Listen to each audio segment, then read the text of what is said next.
20 साल की एक अकेली माँ को 70 साल के एक अमीर आदमी से प्यार हो गया।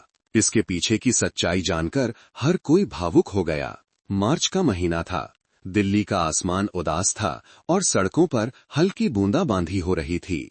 आकृति फैशंस कंपनी के गेट के सामने लगे गुलमोहर के पेड़ों पर अभी नई पत्तियां नहीं आई थीं और उनकी कुछ सूखी टहनियां ठंडी हवा में कांप रही थीं। सोमवार की भागदौड़ भरी सुबह के बीच करोल बाग की सड़क पर गाड़ियां एक दूसरे से सटी हुई रेंग रही थीं। शायद ही किसी ने ध्यान दिया हो कि कंपनी की इमारत के बगल वाली एक छोटी सी गली के कोने में एक जवान लड़की अपने नवजात बच्चे को गोद में लिए एक तंग छज्जे के नीचे दुबकी हुई थी। उसका नाम प्रिया था, 20 साल की, और उसकी गोद में जो बच्चा था वो अभी 5 महीने का ही हुआ था। बच्चा एक पुराने पतले से कंबल में लिपटा हुआ था। उसके हाथ पैर ठंड से नीले पड़ गए थे और वो ठंड के कारण कभी कभी सिसक उठता था। उसका चेहरा बुखार से तप रहा था और गाल लाल हो रहे थे क्योंकि उसने पूरी रात तेज बुखार में बिताई थी और उसकी मां के पास दवा खरीदने के लिए पूरे पैसे न होने के कारण उसे पूरी दवा भी नहीं मिल पाई थी। प्रिया अपने बच्चे को लेकर उस आदमी की कंपनी के सामने आई थी जिसे वो अपना मददगार कहे या कर्जदार, यह उसे समझ नहीं आ रहा था। उसके दिल में शर्मिंदगी और लाचारी दोनों महसूस हो रही थी। प्रिया के पास जाने के लिए कोई और जगह नहीं थी। आज सुबह ही मकान मालिक ने उसे और उसके बच्चे को घर से निकालने की धमकी दी थी क्योंकि उसने कई महीनों से पूरा किराया नहीं दिया था और जिस ढाबे में प्रिया शाम को काम करती थी वहां के मालकिन ने उसे नौकरी से निकाल दिया था क्योंकि वो बार बार छुट्टी लेती थी। ऐसे में उसे कौन रखता। प्रिया अपने बच्चे को गोद में लिए आकृति फैशंस के सामने खड़ी होकर एक ऐसे शख्स का इंतजार कर रही थी जिससे किस्मत ने उसे इत्तेफाक से मिलवाया था। 70 साल के श्री विक्रम सिंह राठौर आकृति फैशंस कंपनी के संस्थापक थे, जो व्यापार जगत में अपने सख्त, मुश्किल से घुलने मिलने वाले और कभी न मुस्कुराने वाले स्वभाव के लिए जाने जाते थे। वो लोधी गार्डन के पास एक गली में स्थित एक पुरानी हवेली में अकेले रहते थे। न पत्नी, न बच्चे और न ही कोई करीबी रिश्तेदार। पिछले कई दशकों से लोग उन्हें फैशन की दुनिया के एक स्तंभ, एक ठंडे, सफल इंसान के रूप में जानते थे जो आम जिंदगी से अलग थलग रहते थे। लेकिन 2 हफ्ते पहले वो अचानक एक छोटे से क्लिनिक में गए जहां प्रिया अपने बच्चे को गोद में लिए बेंच पर सिर झुकाए बैठी थी और बहुत देर तक चुपचाप खड़े रहे। किसी को नहीं पता कि उन्होंने क्या बातें की और नहीं ये पता था कि श्री राठौर ने प्रिया और उसके बच्चे की कैसे मदद की। बस इतना पता चला कि उस दिन के बाद उन्हें कई बार सर गंगाराम अस्पताल में देखा गया, कभी अकेले तो कभी एक जवान लड़की और एक बच्चे के साथ। किसी ने बताया कि उसने उन्हें कार से उतरते हुए देखा था और उन्होंने उस बच्चे को उसकी मां की गोद से इतने दुलार से लिया था जो पहले कभी नहीं देखा गया था। और आज सुबह जब प्रिया एक बार फिर कंपनी के सामने इंतजार कर रही थी तो दफ्तर के गलियारे में, जहां कर्मचारी सुबह की कॉफी पी रहे थे, कानाफूसी शुरू हो गई। वही लड़की बच्चे को भी साथ लाई है। पता नहीं क्या सोचती है, शायद ऊपर चढ़ने का कोई नया तरीका है। चेयरमैन साहब भी क्या कहें। वे नहीं जानते थे कि श्री राठौर ने अपनी इकलौती बेटी को खो दिया था जब वो सिर्फ 20 साल की थी, ठीक प्रिया की उम्र की। वे नहीं जानते थे कि जो दिल 30 सालों से बर्फ बना हुआ था वो पहली बार फिर से धड़क रहा था। और प्रिया, उसने कभी नहीं सोचा था कि वो उस आदमी से प्यार कर बैठेगी। उसने बस इतना सोचा था कि वो पहला इंसान है जिसने उसे नफरत की नजरों से नहीं देखा, उसके अतीत के बारे में नहीं पूछा, उसकी जिंदगी के दागों पर सवाल नहीं उठाए। और वही वो इंसान था जिसने चुपचाप उसके बच्चे को पहले बुखार से उभरने में मदद की, बिना एक बार भी धन्यवाद की उम्मीद किए। दिल्ली की इस भीड़ और पूर्वाग्रहों से भरी दुनिया में एक 20 साल की अकेली मां और एक 70 साल के आदमी जिसने अपना सब कुछ खो दिया था कि कहानी ऐसे ही शुरू हुई, बिना किसी धूमधाम, बिना किसी शोर शराबे के। बस एक खामोश रिश्ता जो दिलों में उतर गया। और बाद में जब सच्चाई सामने आई तो बातें बनाने वाले सब खामोश हो गए। प्रिया का किराए का कमरा पटेल नगर की एक तंग घुमावदार गली के आखिर में था। ये एक पुराना टिन की छत वाला कमरा था, जिसका सीमेंट का फर्श ठंडा रहता था और ये सिर्फ 10 वर्ग मीटर का था। जब भी बारिश होती, टिन की छत पर टप टप की आवाज होती और छत से पानी टपक कर कमरे के बीच में रखे प्लास्टिक के टब में गिरता। गर्मियों में ये भट्टी की तरह तपता और सर्दियों में हड्डियां कंपा देने वाली ठंड होती। लेकिन यही एकमात्र जगह थी जिसे प्रिया अपना घर कह सकती थी, कम से कम उस दिन से जब उसके प्रेमी ने उसे छोड़ दिया था और वो अकेले ही अपने गर्भवती पेट के साथ दिल्ली लौट आई थी। उस समय प्रिया ने अभी अभी 12वीं पास की थी। गरीबी के कारण उसने कॉलेज जाने का मौका छोड़कर अपनी मां और छोटे भाई की मदद के लिए काम करना शुरू कर दिया। फिर एक बार जब वो एक परिचित के कहने पर दिल्ली में घरेलू सहायिका का काम करने आई, तो उसकी मुलाकात राहुल से हुई, जो एक इलेक्ट्रिकल उपकरण कंपनी में तकनीशियन था। प्यार के वादे, शाम को घुमाना, कोमल निगाहें और जुलाई की एक बरसात की रात में पहली बार गले लगना, इन सब ने प्रिया का दिल पिघला दिया। उसने मासूमियत से सोचा कि उसे एक अच्छा इंसान मिल गया है। जब तक प्रिया ने उसे अपने गर्भवती होने की खबर नहीं दी, राहुल गायब हो गया, उसका फोन बंद हो गया और उसके किराए के कमरे का पता भी एक अस्थायी ठिकाना निकला। प्रिया निराशा में डूब गई। गांव वापस जाने की हिम्मत नहीं थी। उसने शहर में ही रहकर नौकरी खोजने की कोशिश की, लेकिन उसका पेट बढ़ता गया और किसी ने उसे काम पर नहीं रखा। हर रात वो अपने बड़े हुए पेट को लेकर ठंडी दीवार से सटकर सोती और उसके आंसू पुराने तकिए को भिगो देते। जब बच्चे का जन्म होने वाला था, तो एक दयालु पड़ोसन उसे अस्पताल ले गई। बच्चे का जन्म एक सस्ते किराए के कमरे में हुआ, जहां हर चीज की कमी थी, और उसका नाम सोनू रखा गया। सोनू अब 5 महीने का था, कमजोर और अक्सर बीमार रहता था। डॉक्टर ने कहा कि वो समय से पहले पैदा हुआ था, इसलिए उसकी रोग प्रतिरोधक क्षमता कमजोर थी और उसे विशेष देखभाल की जरूरत थी, लेकिन पैसे कहाँ थे। प्रिया ने हर तरह का काम किया, ढाबे में खाना परोसना, किराए के घरों की सफाई करना, रात में ऑनलाइन सामान बेचना और एक एक रुपया जोड़कर अपने बेटे के लिए दूध और डायपर खरीदती। कभी कभी जब पैसे कम पड़ते, तो वो दूध में पानी मिलाकर या पतली पतली खिचड़ी चम्मच से खिलाती और हर चम्मच के साथ उसके आंसू भी मिल जाते। जिस बस्ती में प्रिया रहती थी, वहां हर तरह के लोग थे। कुछ दयालु लोग चुपके से दरवाजे पर छोटे मोटी सामान की थैली रख जाते। जब भी प्रिया का बेटा बीमार होता, तो कुछ लोग ताने मारते, बिना शादी के मां बन गई, पूरे मोहल्ले की नाक कटवा दी। प्रिया बहस नहीं करती, बस चुपचाप जीती और सहती रही। उसकी आंखें हमेशा नींद की कमी, चिंता और उन दिनों की वजह से धसी रहती थीं, जो इस शोरगुल वाली गली में हवा की तरह गुजर जाते और कोई ध्यान नहीं देता। एक दिन जब प्रिया काम से लौटी, तो उसने अभी जैकेट भी नहीं उतारा था कि उसे अपने बेटे के चीखने की आवाज सुनाई दी। सोनू को बुखार था, उसका पूरा शरीर मिर्च की तरह लाल था और वो हाँफ रहा था। प्रिया घबराकर अपने बच्चे को गोद में लेकर मोहल्ला क्लिनिक की ओर भागी। उसके हाथ कांप रहे थे और वो रास्ते में गिर भी गई। डॉक्टर ने कहा कि उसे बड़े अस्पताल ले जाना होगा। उसने परिचितों से गाड़ी के लिए कहा, लेकिन सब ने परेशानी से बचने के लिए मना कर दिया। आखिर में एक अजनबी आदमी, जो लंबा पतला था, लंबा कोट और टोपी पहने हुए था, आगे आया और बिना कुछ कहे बस धीरे से बोला, मैं तुम मां बेटे को ले चलता हूं।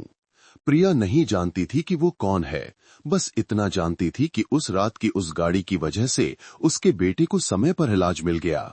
उस रात जब वो अस्पताल के गलियारे में अपने बच्चे को गोद में लिए बैठी थी, वो आदमी अभी भी कांच के दरवाजे के पास चुपचाप खड़ा था।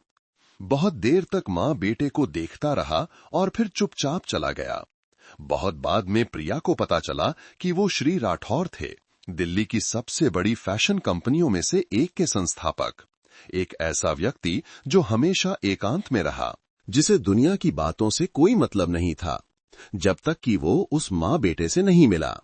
बेटे के बुखार की उस रात के लगभग 1 हफ्ते बाद भी प्रिया उस आदमी की छवि को नहीं भूल पाई थी, जो अस्पताल के गलियारे में चुपचाप खड़ा था। वो नहीं जानती थी कि वो कौन है, बस उसकी आंखें याद थीं, गहरी, उदास, जैसे उसने बहुत कुछ खोया हो। उम्र के कारण उनकी कमर थोड़ी झुकी हुई थी, लेकिन जब उन्होंने सोनू को प्रिया की गोद से लिया तो हर हरकत इतनी कोमल थी जैसे डर हो कि उसे चोट न लग जाए। जब डॉक्टर ने कहा कि बच्चे को भर्ती करना होगा तो उन्होंने बिना एक शब्द कहे अपनी जेब से बटुआ निकालकर पूरा बिल चुका दिया। लेकिन उस दिन के बाद वो गायब हो गए। प्रिया ने भी किसी से पूछने की हिम्मत नहीं की, क्योंकि उसे डर था कि लोग उसे गलत समझेंगे, सोचेंगे कि वो किसी अमीर आदमी के पीछे पड़ी हैं। उसने खुद से वादा किया, बस सोनू ठीक हो जाए, चाहे उसे ये एहसान कैसे भी चुकाना पड़े, वो तैयार है। उस सुबह दिल्ली में झमाझम बारिश हो रही थी। बारिश तेज नहीं थी, लेकिन सड़क पर चलने वालों के बाल गीले करने और सीढ़ियों को कीचड़ से भरने के लिए काफी थी। प्रिया ने सुबह की पाली के ब्रेक का फायदा उठाकर आकृति फैशंस कंपनी जाने का फैसला किया। नौकरी मांगने के लिए नहीं, बल्कि उस दिन अस्पताल के खर्च के लिए दिए गए पैसे वापस करने के लिए, जो उसने डॉक्टर से पूछकर पता किए थे। पिछले कुछ दिनों में उसने अपनी सारी बचत खर्च कर दी थी। अपनी मां की दी हुई पुरानी अंगूठी भी बेच दी थी और मकान मालकिन से कुछ उधार लिया था। पूरा तो नहीं हुआ, लेकिन प्रिया अपनी थोड़ी सी बची इज्जत बचाने के लिए कुछ हिस्सा पहले देना चाहती थी। कंपनी का साइड गेट मुख्य सड़क से सटा हुआ था, जहां गाड़ियों की भीड़ थी। गार्ड ने प्रिया को आते देखा और हैरानी से पूछा, बेटी, किससे मिलना है? मुझे कुछ पैसे लौटाने थे। पिछले हफ्ते श्री राठौर के किसी जानने वाले ने मेरी मदद की थी। वो अपनी बात पूरी भी नहीं कर पाई थी कि मुख्य हॉल से एक बुजुर्ग व्यक्ति छाता लिए सीधे गेट की ओर बढ़े। हल्की बारिश हो रही थी, लेकिन उन्होंने छाते का इस्तेमाल नहीं किया। बस एक गहरे रंग की टोपी पहन रखी थी। वो श्री राठौर थे। जब उनकी नजर प्रिया पर पड़ी तो वो रुक गए। ये रुकना हैरानी भरा था या पहले से पता था, ये साफ नहीं था। प्रिया ने गहरा सिर झुकाया और कांपते हाथों से एक मुड़ा तोड़ा लिफाफा आगे बढ़ाया। मैं पिछले हफ्ते के पैसे लौटाने आई हूं। मेरे पास अभी पूरे नहीं हैं, लेकिन कृपया ये थोड़ा सा स्वीकार कर लीजिए। श्री राठौर ने प्रिया की बारिश से भीगी आंखों को घूर कर देखा। उन आंखों में डर, शर्मिंदगी और एक दयनीय आत्मसम्मान का भाव था। उन्होंने लिफाफा नहीं लिया, बस धीरे से पूछा, बच्चा कैसा है? प्रिया ने सिर उठाया। पहली बार उसने उन्हें बात करते सुना। उनकी आवाज धीमी और साफ थी, जैसे किसी को आदेश देने की आदत हो, लेकिन इस समय उसमें उदासी थी। जी, वह अब बेहतर है। आपका धन्यवाद। अगर आप न होते। वो बोलते बोलते रुक गई। श्री राठौर ने धीरे से सिर हिलाया और मुड़कर जाने लगे, लेकिन कुछ ही कदम चलकर वो फिर रुके और मुड़कर कहा, क्या तुम कोई स्थिर नौकरी करना चाहोगी, ताकि बच्चे की देखभाल के लिए समय मिल सके? प्रिया हैरान रह गई। वो कुछ जवाब देती उससे पहले ही उन्होंने आगे कहा। उनकी नजरें अभी भी सफेद बारिश की चादर पर थीं। मेरे घर में बगीचे की सफाई करने और सुबह मछलियों को दाना डालने के लिए किसी की जरूरत है। काम ज्यादा नहीं है, यहां से ज्यादा दूर भी नहीं। अगर तुम चाहो तो कल आ जाना। यह कहकर वो कार में बैठ गए। कार चुपचाप बारिश में ओझल हो गई और प्रिया को छज्जे के नीचे हैरान परेशान छोड़ गई। उसके हाथ में अभी भी भीगा हुआ लिफाफा था। वो नहीं जानती थी कि उन्होंने ऐसा प्रस्ताव क्यों दिया। ये दया थी, सहानुभूति थी या कुछ और। लेकिन उस पल उसने सिर्फ एक बात महसूस की। वो आदमी उसकी जिंदगी में आए किसी भी दूसरे इंसान जैसा नहीं था, और शायद बारिश में हुई वो मुलाकात ही आने वाले सभी तूफानों और विनम्र लम्हों की शुरुआत थी। अगली सुबह प्रिया सोनू को गोद में लिए लोधी गार्डन की गली 260 में स्थित एक पुरानी हवेली के बड़े लोहे के गेट के सामने खड़ी थी। श्री राठौर ने कल जो पता दिया था वो एक छोटे से कागज पर साफ अक्षरों में लिखा हुआ था। वो पूरी रात हिचकिचाती रही, कुछ डर के कारण, कुछ उलझन के कारण, लेकिन अपने बेटे के हल्के बुखार, उसकी गरगराती सांसों और मकान मालकिन की किराए की याद दिलाती बड़बड़ाहट सुनकर उसने अपने बेटे का हाथ कसकर पकड़ा और एक धुंधली सी उम्मीद के साथ चल पड़ी। गेट लगभग 2 मीटर ऊंचा था, जिस पर लगा काला पेंट जगह जगह से उखड़ गया था, लेकिन अंदर पेड़ों की छाया वाला एक बगीचा था। एक पुराना बरगद का पेड़ पत्थर के रास्ते को ढके हुए था और कल रात की बारिश के बाद नम हवा में हल्की फूलों की महक थी। हवेली 2 मंजिला थी, फ्रांसीसी शैली में बनी हुई, जिसकी दीवारें हल्के पीले रंग की थीं। छत पर लाल खपरेल और खिड़कियों पर गहरे हरे रंग के शटर लगे थे, जो पुरानी होने के साथ साथ भव्य भी लग रही थी। प्रिया अभी भी झिझक रही थी कि गेट धीरे धीरे खुल गया। 60 साल से ज्यादा उम्र की एक महिला, जिसके बाल करीने से जूड़े में बंधे थे और जिसने ग्रे रंग का स्वेटर पहन रखा था, बाहर आई। उसने कुछ नहीं कहा, बस प्रिया को सिर से पांव तक देखा और फिर धीरे से बोली, अंदर आ जाओ बेटी, साहब ने बता दिया था। प्रिया ने सिर झुकाकर धन्यवाद कहा और बच्चे को गोद में लिए उसके पीछे पीछे अंदर चली गई। घर में अजीब सी शांति थी, न टीवी की आवाज, न रेडियो, न कुत्ते बिल्ली, यहाँ तक कि घड़ी की टिक टिक भी नहीं। पुराने टाइल वाले फर्श पर हर कदम की आहट भी दबे पांव गूंज रही थी। प्रिया धीरे धीरे चल रही थी। ऐसा महसूस हो रहा था जैसे वो किसी दूसरी दुनिया में आ गई हो, जहां समय रुक गया हो। उस महिला का नाम कमलाबाई था, जो लगभग 20 सालों से श्री राठौर के घर का काम देख रही थी। वो बहुत कम मुस्कुराती थी, लेकिन उसका व्यवहार रूखा नहीं था। वो प्रिया को घर के पीछे के बगीचे में ले गई। उसे वे पौधे दिखाए जिन्हें पानी देना था, मछली का तालाब जिसे हर सुबह दाना डालना था, और फिर वो स्टोर रूम दिखाया जिसे हर हफ्ते एक बार साफ करना था। काम प्रिया की सोच से कहीं ज्यादा आसान था। कुछ भी मुश्किल नहीं था, बस सुबह काम करना है, दोपहर में तुम अपने बच्चे के पास घर जा सकती हो, महीने का वेतन मैं दे दूंगी। साहब को ज्यादा सवाल पूछने वाले लोग पसंद नहीं हैं। प्रिया ने जल्दी से सिर हिलाया। ऐसी शांत जगह पर काम मिलना ही बड़ी किस्मत की बात थी। दोपहर में उसने जाने की इजाजत मांगी। जब वो लिविंग रूम के पास से गुजरी तो दरवाजा थोड़ा खुला हुआ था। दरार से प्रिया ने देखा कि श्री राठौर नक्काशीदार लकड़ी की कुर्सी पर अकेले बैठे हैं। हाथ में चाय का कप है और उनकी नजरें शेल्फ पर रखी एक तस्वीर पर टिकी हैं। उसने बस एक झलक देखी, लेकिन अचानक रुक गई। फ्रेम में जो तस्वीर थी वो एक 20 साल की लड़की की थी, जिसने एक सादा सफेद सलवार कमीज पहन रखा था। उसका चेहरा सुंदर था, आंखें कोमल थीं, और खास बात ये थी कि वो प्रिया से बहुत मिलती जुलती थी। पूरी तरह से नहीं, लेकिन 80% तक। वही आंखें, वही नाक, वही मुस्कान। ये इतनी जानी पहचानी क्यों लग रही थी? उसे अचानक अपनी रीढ़ में ठंडक महसूस हुई। इस घर में कुछ ऐसा था जो बाहर से जैसा दिखता था वैसा सरल नहीं था। और श्री राठौर, वो बूढ़ा आदमी जिसे वो सिर्फ अपना मददगार समझती थी, ऐसा लग रहा था कि वो उसे एक मालिक की नजर से नहीं, बल्कि एक ऐसी नजर से देख रहे थे जिसे बयां करना बहुत मुश्किल था। बिना कहे प्रिया ने अपने दिल में एक अस्पष्ट सी बात महसूस की।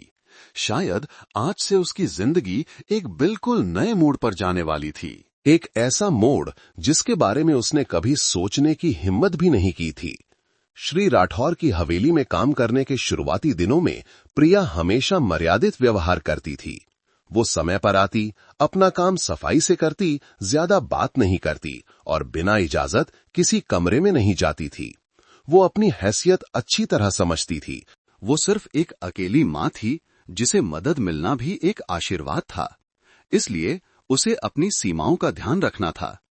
हर बार काम खत्म होने पर वो अपना बैग टांग कर सोनू को गोद में लेकर घर चली जाती, उतनी ही खामोशी से जैसे वो उस बूढ़े आदमी की जिंदगी में आई थी, बिना किसी आहट के।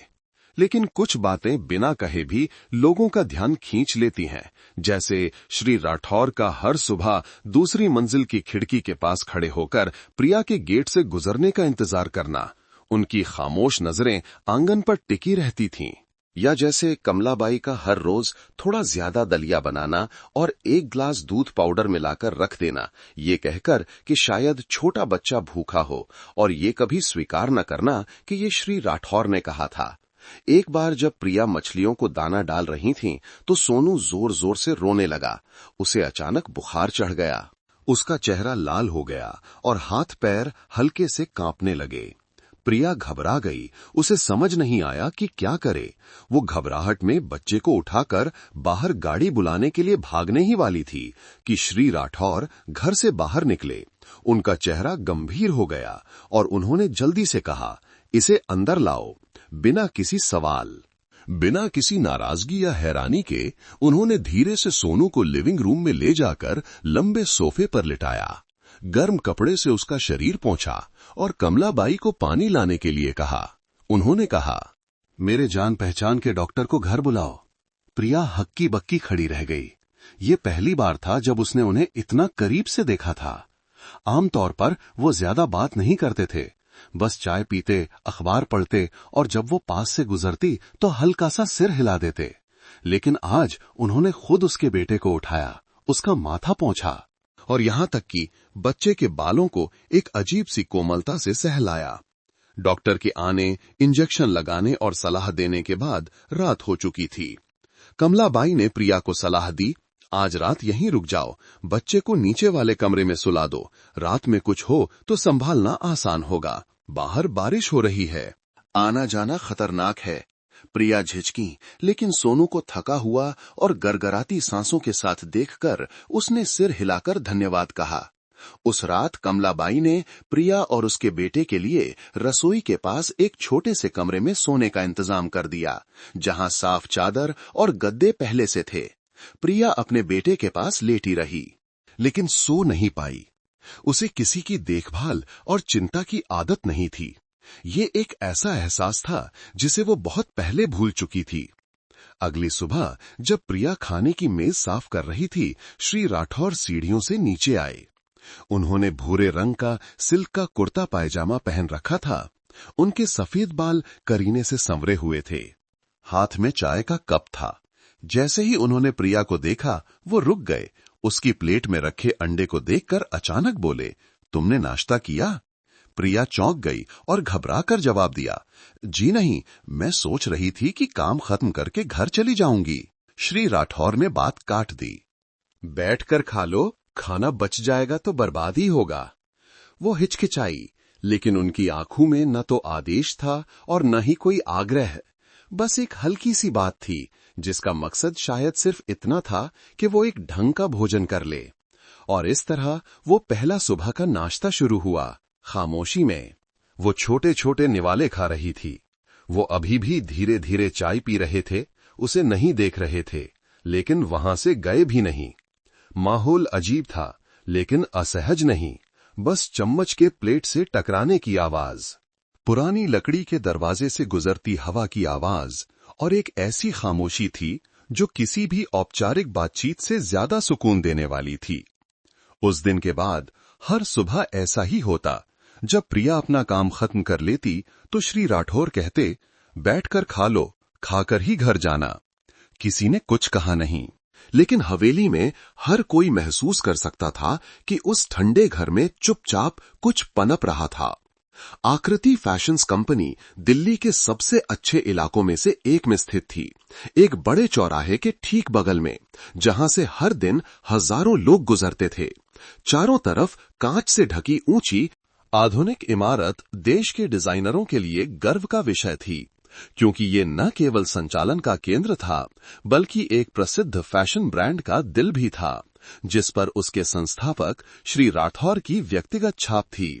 आकृति फैशंस में ज्यादातर कर्मचारी युवा थे, जो फैशनेबल कपड़े पहनते, ऊर्जावान थे और उनकी बातचीत भी उनकी जीवन शैली की तरह तेज थी।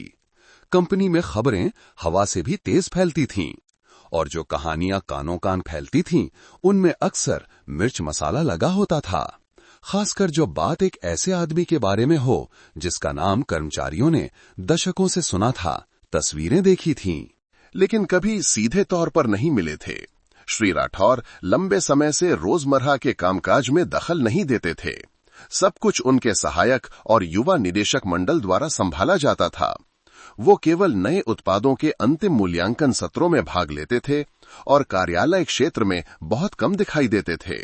इसलिए जब एक दिन श्री राठौर की जानी पहचानी कार मुख्य हॉल के ठीक सामने रुकी और कार से न केवल वह बल्कि एक जवान लड़की भी उतरी जिसके हाथ में एक नवजात बच्चा था। तो पूरी कंपनी में हलचल मच गई। वह लड़की प्रिया थी।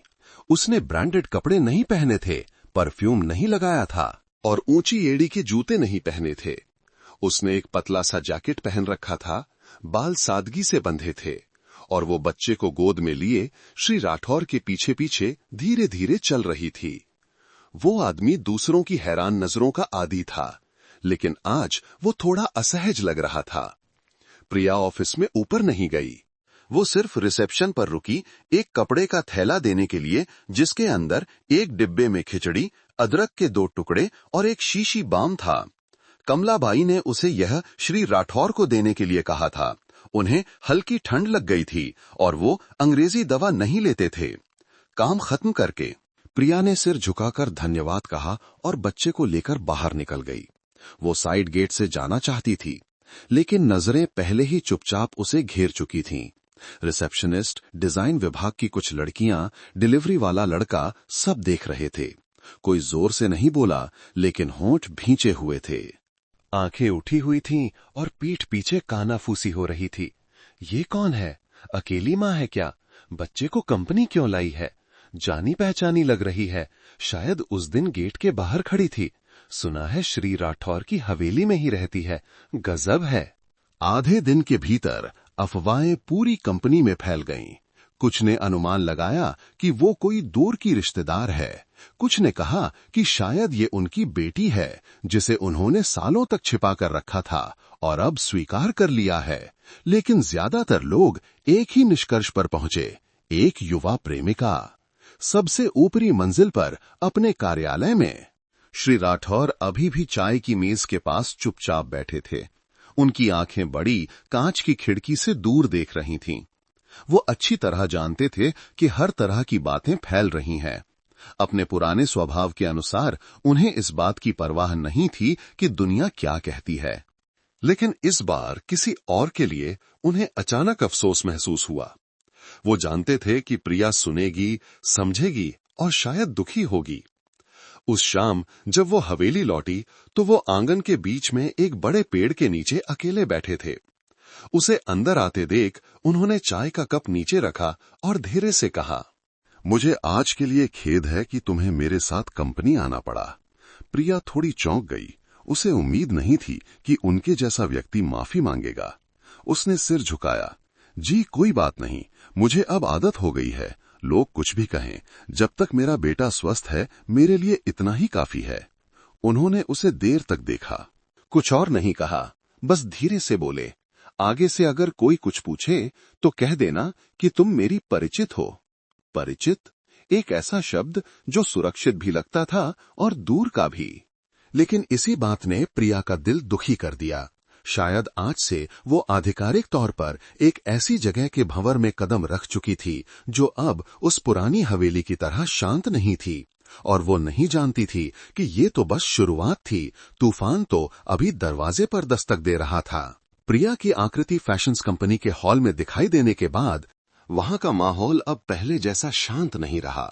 हर दिन काम पर जाते समय कर्मचारी ये देखने के इंतजार में रहते थे कि कुछ नया होगा, और वो नयापन न तो किसी नए कलेक्शन में था और न ही किसी प्रायोजन अनुबंध में, बल्कि श्री राठौर और उस युवा लड़की के बीच के रिश्ते की अफवाहों में था। कानाफूसी अभी ठंडी भी नहीं पड़ी थी कि एक और अजीब बात हुई। उस दिन शुक्रवार था। दोपहर के करीब श्री राठौर की सहायक नेहा एक अजीब से चेहरे के साथ मानव संसाधन विभाग में आई और बताया कि मालिक आज कंपनी में दोपहर का भोजन करेंगे और साथ में आने वाले व्यक्ति के लिए एक कटोरी खिचड़ी भी तैयार करने को कहा है। खिचड़ी? किसी को समझ नहीं आया कि क्या हो रहा है। श्री राठौर ने इतने सालों में कभी भी कंपनी में दोपहर का भोजन नहीं किया था। अगर कभी किसी जरूरी बैठक के लिए रुकना भी पड़ता तो वो सिर्फ चाय पीते या किसी महंगे रेस्तोरां से अपने निजी कमरे में विशेष भोजन मंगवाते।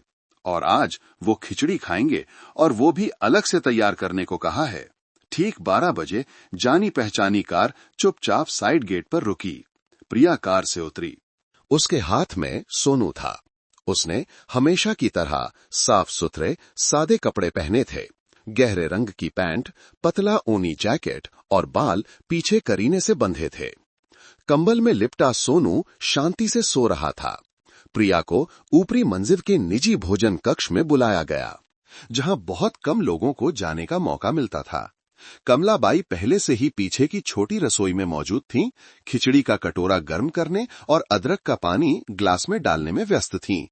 और श्री राठौर हमेशा की तरह मेज पर चुपचाप बैठे थे। उनकी आंखें अखबार पर टिकी थीं। उस दिन का भोजन बहुत सादा था।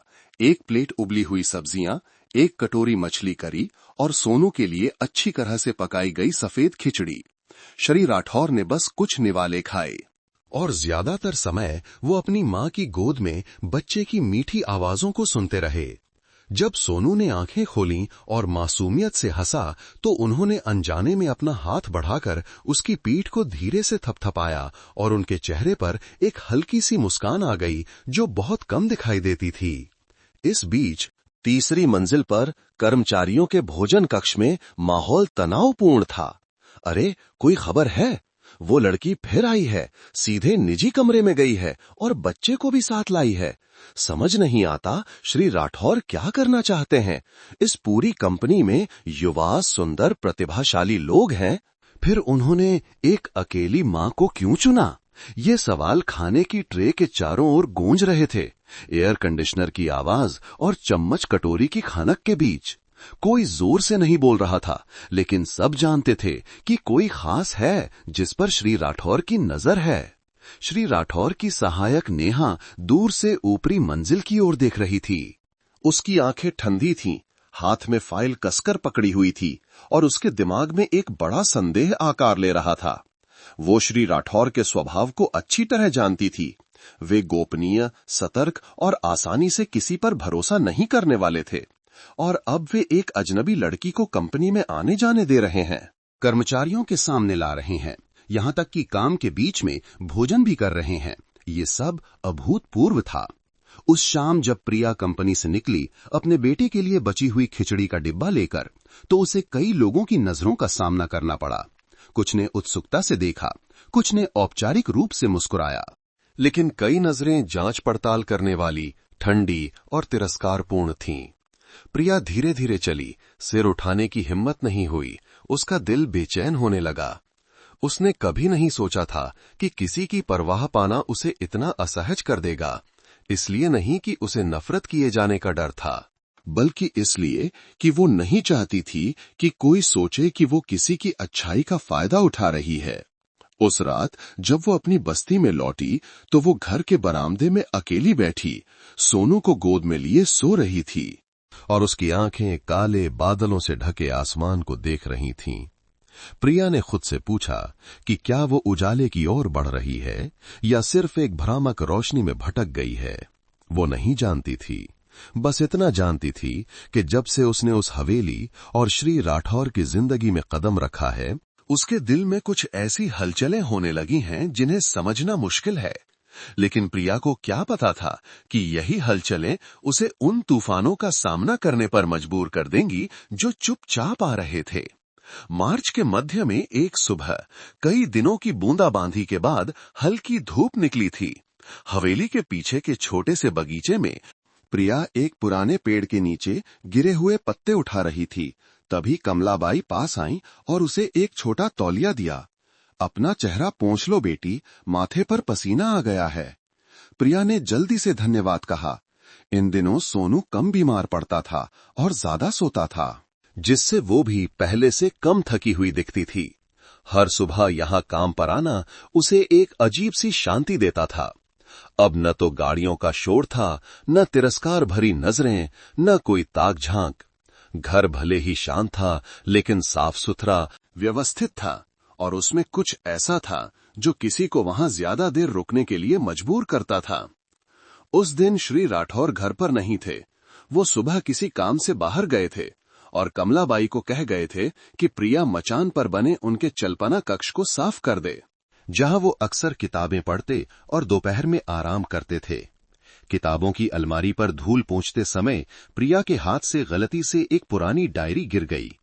जब वो उसे उठाने के लिए झुकी तो उसने देखा कि अलमारी के पीछे एक छोटा सा लकड़ी का बक्सा था, जिस पर सादी लेकिन सुंदर नक्काशी थी। न जाने क्यों उसे उत्सुकता हुई और उसने उसे खोल दिया। अंदर समय के साथ पीली पड़ चुकी कुछ तस्वीरें थीं। सबसे ऊपर एक जवान लड़की की तस्वीर थी, जिसने सफेद सलवार कमीज पहन रखी थी और वो कमल के तालाब के किनारे खड़ी थी। उसके बाल लंबे थे और उसकी कोमल आंखें सीधे कैमरे में देख रही थीं। प्रिया हैरान रह गई। तस्वीर में जो लड़की थी, उसका चेहरा उससे बहुत मिलता जुलता था। आंखों से लेकर होठों की बनावट, नाक और ऊंचे माथे तक थोड़ा बहुत नहीं बल्कि आश्चर्यजनक रूप से एक जैसा, जैसे एक ही सांचे से ढला हो। प्रिया की रीढ़ में ठंडक और हैरानी की एक लहर दौड़ गई। उसने कुछ और तस्वीरें पलटीं, जिनमें वो लड़की एक बड़ी उम्र की महिला के साथ दिखाई दे रही थी, शायद उसकी माँ। एक और तस्वीर में वो लड़की एक आदमी के बगल में खड़ी थी, जो श्री राठौर ही थे, लेकिन अब से बहुत छोटे दिख रहे थे। प्रिया के हाथ कांप रहे थे। उसने जल्दी से सब कुछ वापस जगह पर रख दिया, बक्सा बंद किया और किताबें ठीक से लगा दीं। लेकिन उसका दिमाग शांत नहीं हो पा रहा था। वो फर्श पर बैठ गई, दोनों हाथों को कसकर पकड़ लिया और उसकी धुंधली आंखें थोड़ी खुली लकड़ी की खिड़की से बाहर देख रही थीं। श्री राठौर ने ये तस्वीरें क्यों रखी हैं? वो लड़की कौन थी और वो उससे इतनी मिलती जुलती क्यों थी? उस दोपहर श्री राठौर उम्मीद से पहले घर लौट आए। उन्होंने चालमा कक्ष में कदम रखा, देखा कि प्रिया कमरे के कोने में धूल साफ कर रही है। उसकी आंखें अभी भी बेचैन थीं। उन्होंने बस एक नजर डाली और सीधे कुर्सी पर जाकर बैठ गए और एक डायरी खोली। थोड़ी देर बाद उन्होंने अचानक पूछा, तुम्हारा जन्म किस साल हुआ था? प्रिया चौंक गई और हकलाते हुए बोली, जी मेरा जन्म 2005 में हुआ था, अप्रैल में। श्री राठौर ने सिर हिलाया। कुछ पल सोचते रहे और फिर धीरे से कहा, क्या तुम जानती हो कि तुम्हारे पिता कौन हैं? यह सवाल नीले आसमान में बिजली की तरह था। प्रिया सन्न रह गई। बचपन से ही उसकी माँ पिता के बारे में हर सवाल को टाल देती थी। वो बस कहती थी, अब मत पूछो। माँ उस आदमी का जिक्र नहीं करना चाहती। प्रिया की याद में पिता एक खाली जगह थे, एक ऐसी खाली जगह जिसे उसने पिछले कई सालों में भूलना सीख लिया था, बिना पिता के जीना सीख लिया था। मुझे नहीं पता, प्रिया ने धीरे से जवाब दिया। उसकी आंखें फर्श पर थीं। श्री राठौर ने उसे बहुत देर तक देखा। उनकी आंखें जैसे उन यादों की परतों को भेद रही थीं, जिन्हें खुद प्रिया ने भी कभी नहीं छुआ था। फिर उन्होंने धीरे से सिर हिलाया, उठे और किताबों की अलमारी की ओर बढ़े, एक फाइल निकाली और बिना कुछ और कहे चले गए। उस शाम जब प्रिया जाने की तैयारी कर रही थी, श्री राठौर ने अचानक उसे रोका। क्या तुम अपनी माँ के अतीत के बारे में जानना चाहोगी? प्रिया मुड़ी। उसका दिल जोर जोर से धड़क रहा था। उसने उन्हें देखा। उसकी आंखें कांप रही थीं। मुझे सच में कुछ नहीं पता, लेकिन अगर आप जानते हैं तो मैं सुनना चाहूंगी। श्री राठौर चुप रहे। उनकी बूढ़ी आंखों में अचानक अंधेरा छा गया। उन्होंने पीठ घुमाई और धीरे धीरे कहा, अभी नहीं, जब जरूरत होगी मैं बताऊंगा। दरवाजा धीरे से बंद हो गया, लेकिन प्रिया के लिए ये वो क्षण था जब उसका दिल उलझने लगा। नए सवाल उसके दिल में पनपने लगे थे। क्या उसके और श्री राठौर के बीच सिर्फ एहसान का रिश्ता था? श्री राठौर के चलना कक्ष में पुरानी तस्वीर देखने के दिन से प्रिया का मन हजारों अनसुलझे धागों में उलझा हुआ था। हर बार जब वो हवेली में कदम रखती तो उसे पहले जैसी शांति महसूस नहीं होती, बल्कि एक अजीब सी घुटन होती, जैसे वो एक ऐसे घर में रह रही हो जहां यादों के बहुत सारे भूत हों। उसका हर कदम खामोश जगह में गूंजता और वो खुद से पूछती कि वो इस दुनिया में कौन है। वो किसी मृत व्यक्ति से इतनी मिलती जुलती कैसे हो सकती है? और सबसे डरावनी बात, श्री राठौर की नजरें थीं। वे अब एक मालिक की अपने नौकर के प्रति नजरें नहीं थीं, और न ही पूरी तरह से सहानुभूति भरी थीं। उनमें कई परतें थीं, कभी कभी स्नेह भरी, लेकिन कभी कभी उदासी और उलझन से भरी, जैसे वो खुद भी अपने दिल में पनप रहे इस एहसास से डर रहे हों। एक देर शाम जब प्रिया बगीचे में बैंगनी फूलों की बेल के नीचे गिरे हुए फूल उठा रही थी, कमलाबाई अचानक पास आई और उसे एक छोटा कपड़े का बंडल दिया। इसे देखो, ये मालिक देने वाले थे, लेकिन मुझे लगा कि कुछ बातें औरतों को आपस में करनी चाहिए। प्रिया ने हैरानी से बंडल खोला। उसके अंदर एक पुरानी काली सफेद तस्वीर थी। कागज पीला पड़ चुका था। तस्वीर में 3 लोग थे। एक आदमी जो जवानी के दिनों के श्री राठौर थे, एक कोमल महिला जो उनके बगल में खड़ी थी और एक 15-16 साल की लड़की जिसकी आंखें बिल्कुल प्रिया जैसी थीं। कमलाबाई ने एक लंबी सांस ली। तस्वीर में जो लड़की है उसका नाम अनन्या था, श्री राठौर की इकलौती बेटी। वो 20 साल से ज्यादा पहले मर गई। जब वो ठीक 20 साल की थीं, प्रिया सन्न रह गईं। वो आगे बताने लगीं, उनकी आवाज भर आ गई थी। उस समय अनन्या पढ़ने में बहुत अच्छी, शांत और आज्ञाकारी थी। वो अपने माता पिता का गर्व थी, लेकिन पता नहीं क्यों आखिरी साल में वो गर्भवती हो गई। वो लड़का गायब हो गया। अनन्या को अकेले गर्भवती छोड़ गया। श्री राठौर बहुत गुस्सा हुए। उन्होंने उसे रोका और बेटी को गुप्त रूप से बच्चे को जन्म देने के लिए फ्रांस भेज दिया। ये बात कंपनी में किसी को नहीं पता और न ही किसी को इसका जिक्र करने की इजाजत है। तो वो बच्चा? प्रिया ने रूंधे गले से पूछा। कमलाबाई ने धीरे धीरे सिर हिलाया। वो बच्चा अनन्या की बेटी थी। जन्म के कुछ ही हफ्तों बाद अनन्या की खून बहने से मौत हो गई। श्री राठौर ये सदमा बर्दाश्त नहीं कर पाए, लगभग टूट गए। लेकिन समाज के डर से उन्होंने उस बच्चे को स्वीकार करने की हिम्मत नहीं की। बच्चे को बाद में ननिहाल भेज दिया गया और सारे कागजी रिश्ते खत्म कर दिए गए। तब से उन्होंने इस बारे में दोबारा बात नहीं की। 20 सालों तक प्रिया को लगा जैसे उसके चारों ओर की हवा जम गई है। उसकी पीठ ठंडी हो गई, हाथ कांप रहे थे और गला रूंध गया।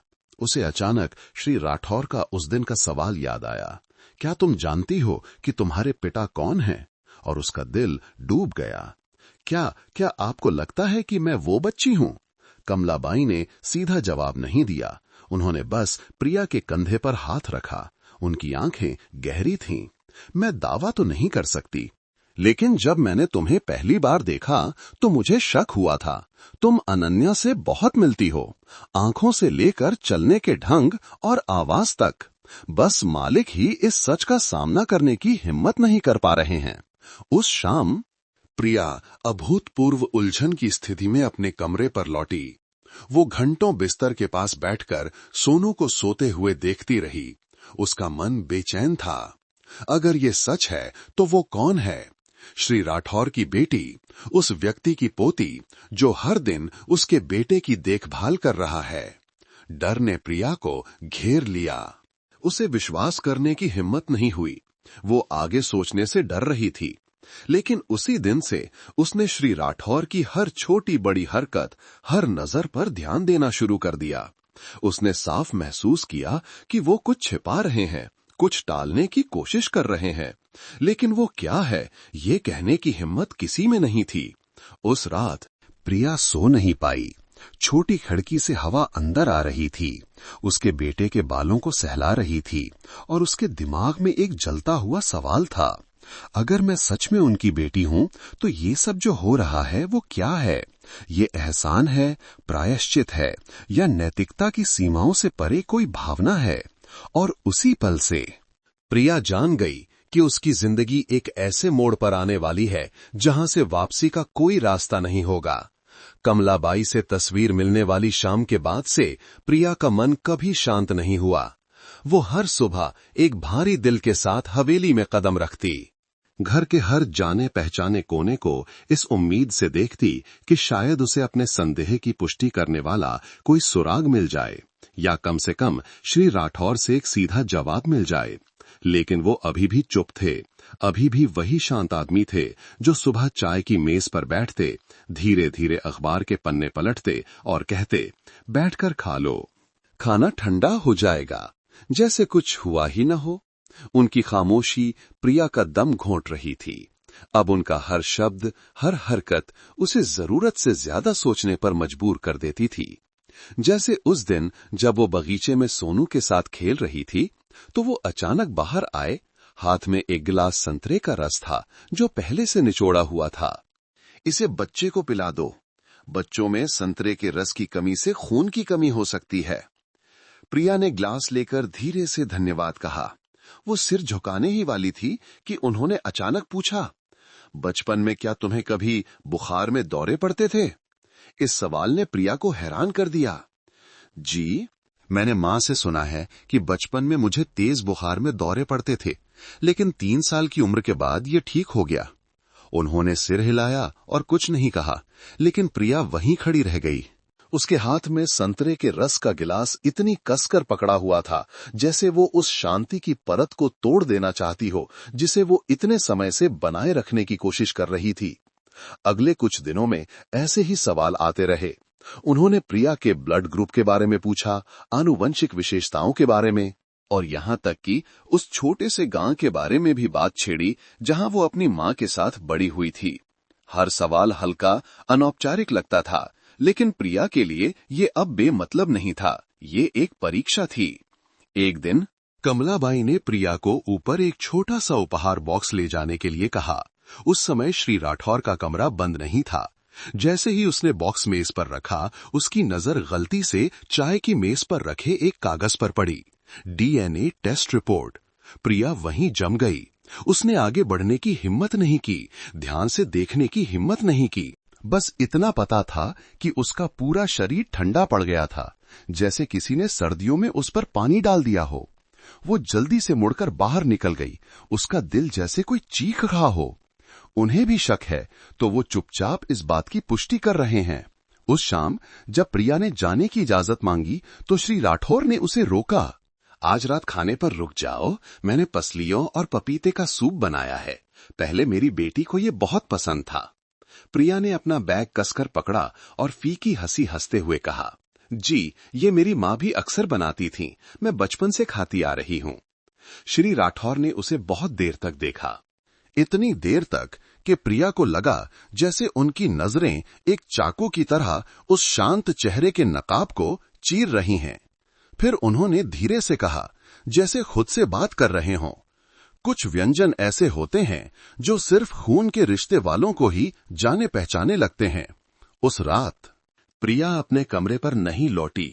वो सोनू को गोद में लेकर लोधी गार्डन के किनारे की सड़क पर चलती रही और एक पेड़ की छाया में एक बेंच पर चुपचाप बैठ गई।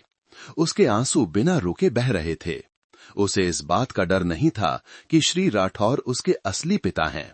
उसे डर इस बात का था कि अगर ये सच है तो उसने उनके लिए जो भावनाएं महसूस की थीं, वे क्या थीं? ये बेटी का प्यार था या सीमाओं से परे एक खामोश भावना?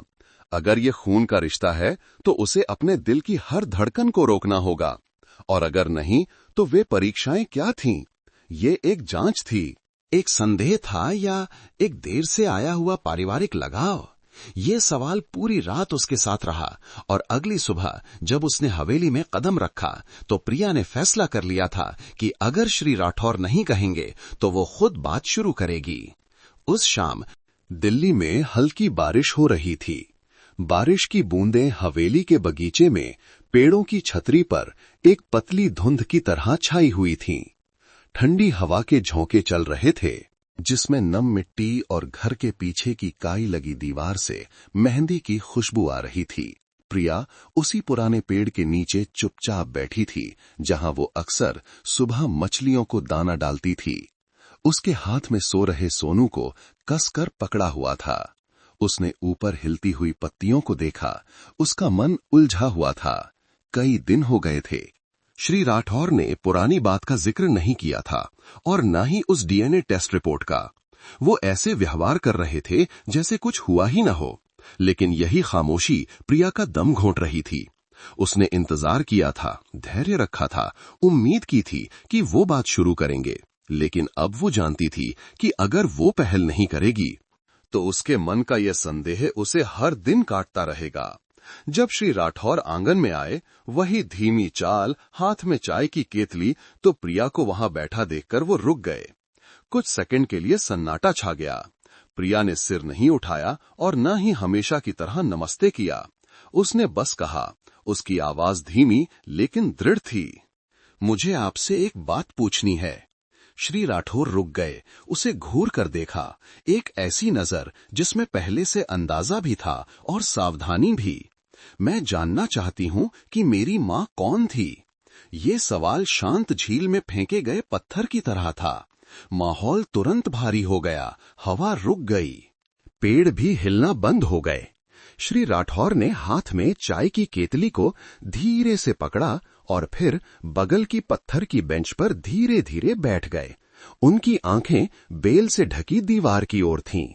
थोड़ी देर बाद उन्होंने धीरे से कहा, तुम्हारी मां का नाम अनन्या था, अनन्या राठौर, वो मेरी बेटी थी। प्रिया चौंक गई। हालांकि उसके मन ने पहले ही अनुमान लगा लिया था, लेकिन जब उसने खुद उनसे ये स्वीकारोक्ति सुनी तो उसका दिल जैसे किसी ने कसकर पकड़ लिया हो।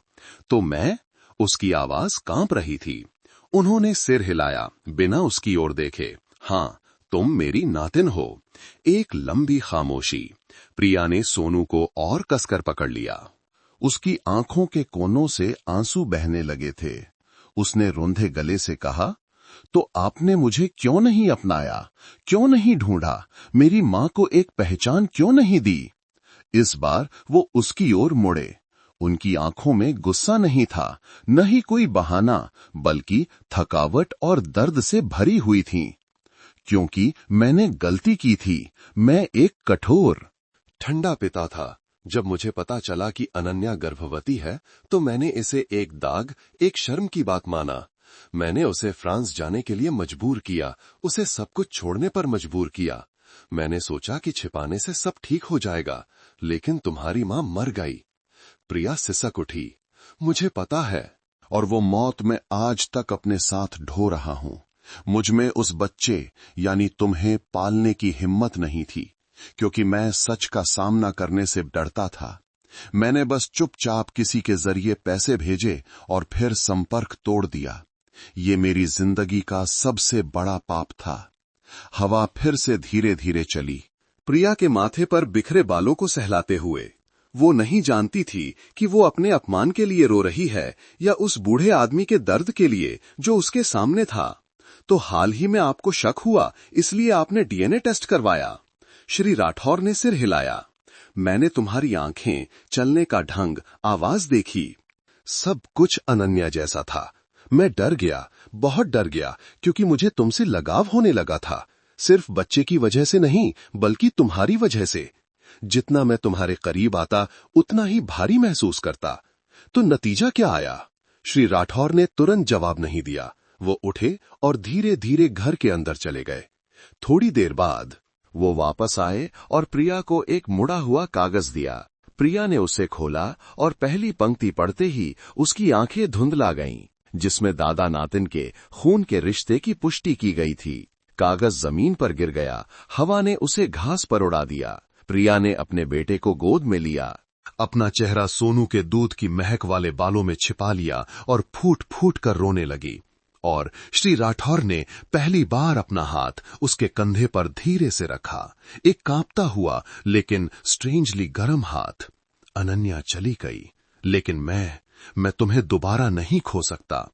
20 सालों में पहली बार श्री राठौर ने अपने खून को अपनाया। लेकिन प्रिया जानती थी कि अब उनके बीच भूमिकाएं बदल गई थीं।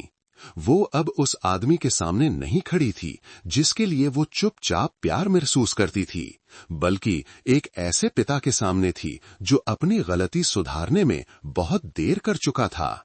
उस पेड़ के नीचे हुई बातचीत के बाद प्रिया और श्री राठौर के बीच जैसे एक अदृश्य धागा टूटकर खून के रिश्ते से फिर से जुड़ गया था।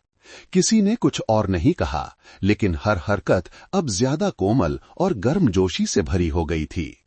श्री राठौर अभी भी शांत थे, लेकिन प्रिया को देखने वाली उनकी नजरों में अब ठंडक कम थी। उसके कंधे पर रखा हाथ अब उतना कठोर नहीं था और प्रिया हालांकि अभी भी उलझन में थी, लेकिन वो जानती थी कि कम से कम अब वो और उसका बेटा इस दुनिया में अकेले नहीं हैं। उस सुबह दिल्ली में हल्की धूप थी। प्रिया हवेली के बरामदे में सोनू के छोटे छोटे कपड़े सुखा रही थी। तभी कमलाबाई दौड़ती हुई आईं।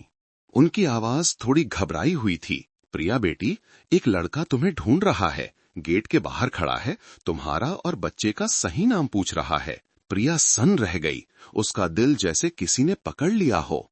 एक नाम जिसे उसने पिछले 1 साल से दफन कर दिया था, अचानक उसके दिमाग में कौंध गया। राहुल, राहुल, वो लड़का जिस पर उसने कभी भरोसा किया था, जिसे उसने पूरे दिल से प्यार किया था और जो सोनू का असली पिता भी था।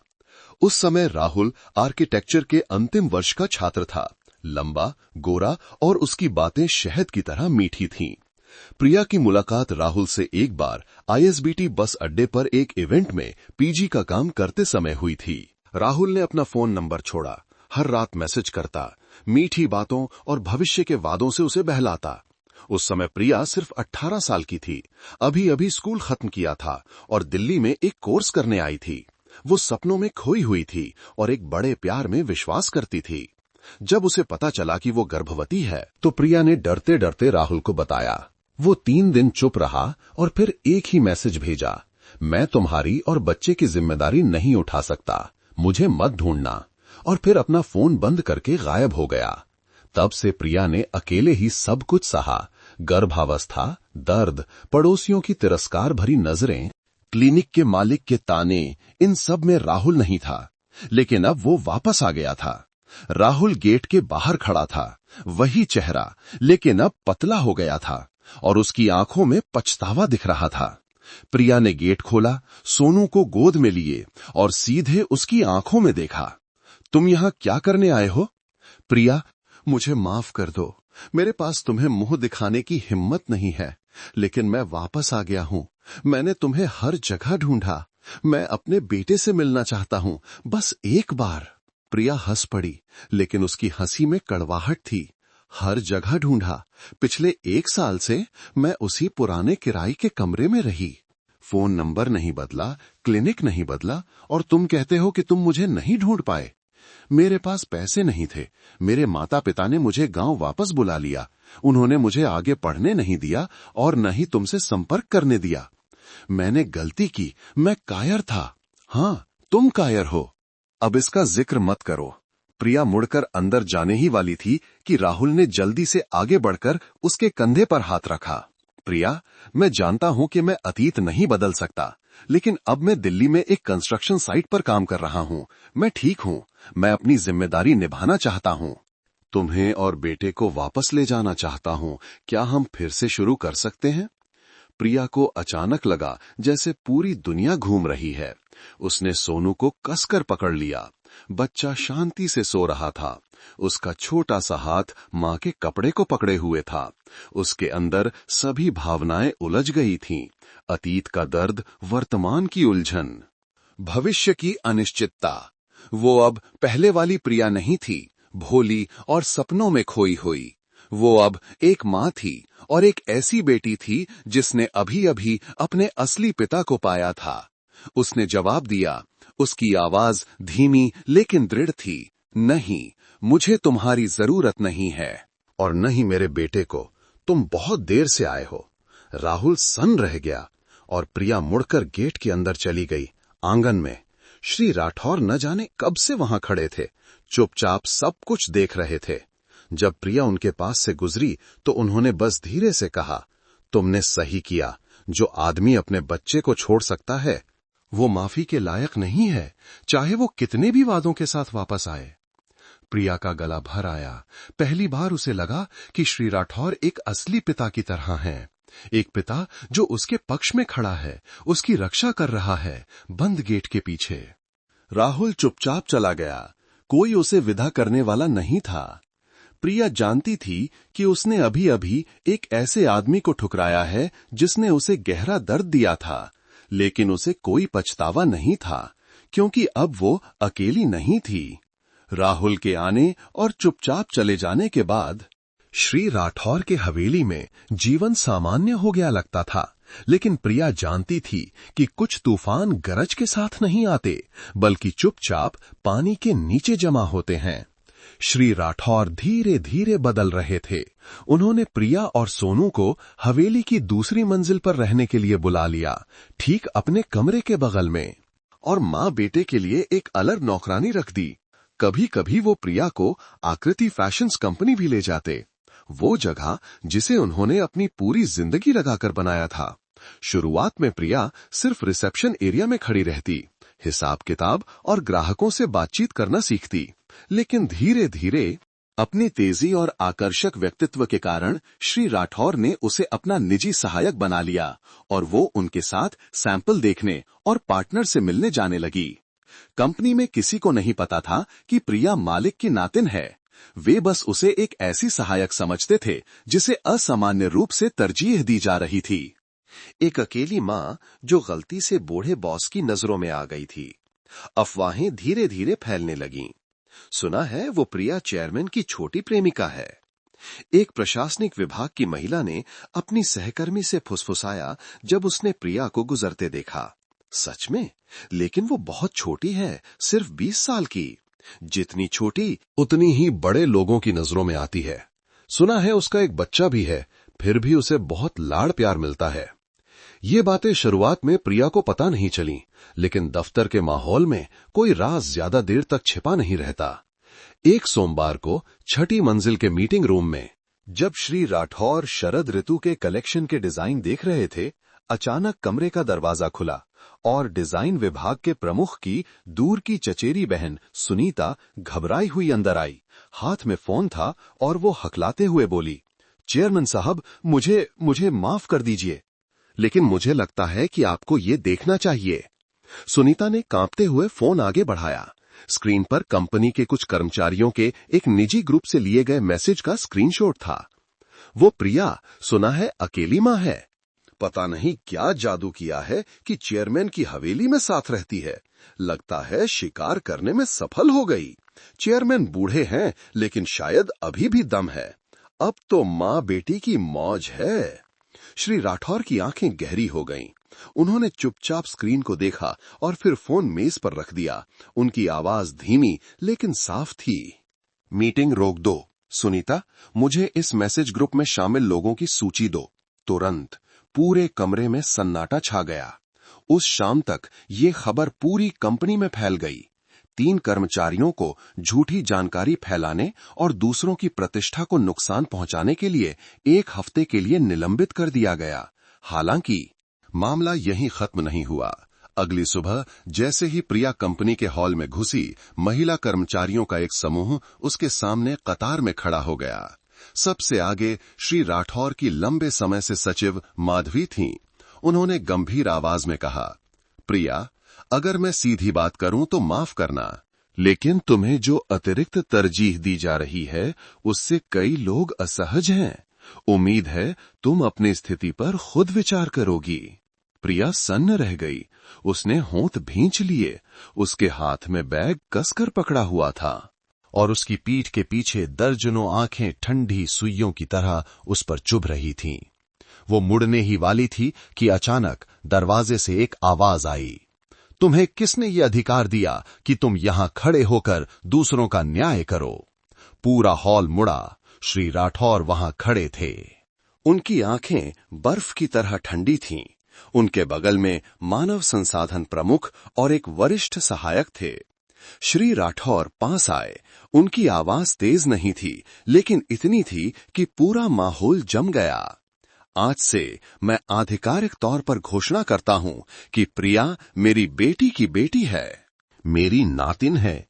अब से किसी भी तरह की मनगढ़ंत बातों या अटकलों पर सख्ती से कार्रवाई की जाएगी। कंपनी के हॉल में पूर्ण सन्नाटा छा गया। प्रिया सन्न रह गई। उसे उम्मीद नहीं थी कि वो सबके सामने सब कुछ घोषित कर देंगे। वो उनकी ओर मुड़ी। उसकी आंखें लाल हो गई थीं। लेकिन उन्होंने बस धीरे से सिर हिलाया, जैसे एक पुष्टि हो। वो अपनी नातिन को दुनिया की बातों के कारण सिर नहीं झुकाने देंगे। उस दिन से प्रिया को आधिकारिक तौर पर सम्मानजनक नाम से बुलाया जाने लगा। प्रिया जी, चेयरमैन की नातिन। श्री राठौर द्वारा प्रिया की पहचान सार्वजनिक किए जाने की घटना ने पूरी आकृति फैशंस कंपनी को हिलाकर रख दिया। एक ही दिन में लोगों की प्रिया के प्रति नजरें तिरस्कार से बदलकर सावधानी और फिर सम्मान, लेकिन दूरी से भरी हो गईं। और श्री राठौर उस क्षण के बाद जैसे एक अदृश्य बोझ से मुक्त हो गए। वो अक्सर प्रिया को अपने साथ पार्टनर की मीटिंग में ले जाते, उसे कुछ प्रशासनिक काम सौंपते और उसे एक उत्तराधिकारी की तरह तैयार करने लगे। ऐसा लग रहा था कि सब कुछ धीरे धीरे पटरी पर आ रहा था।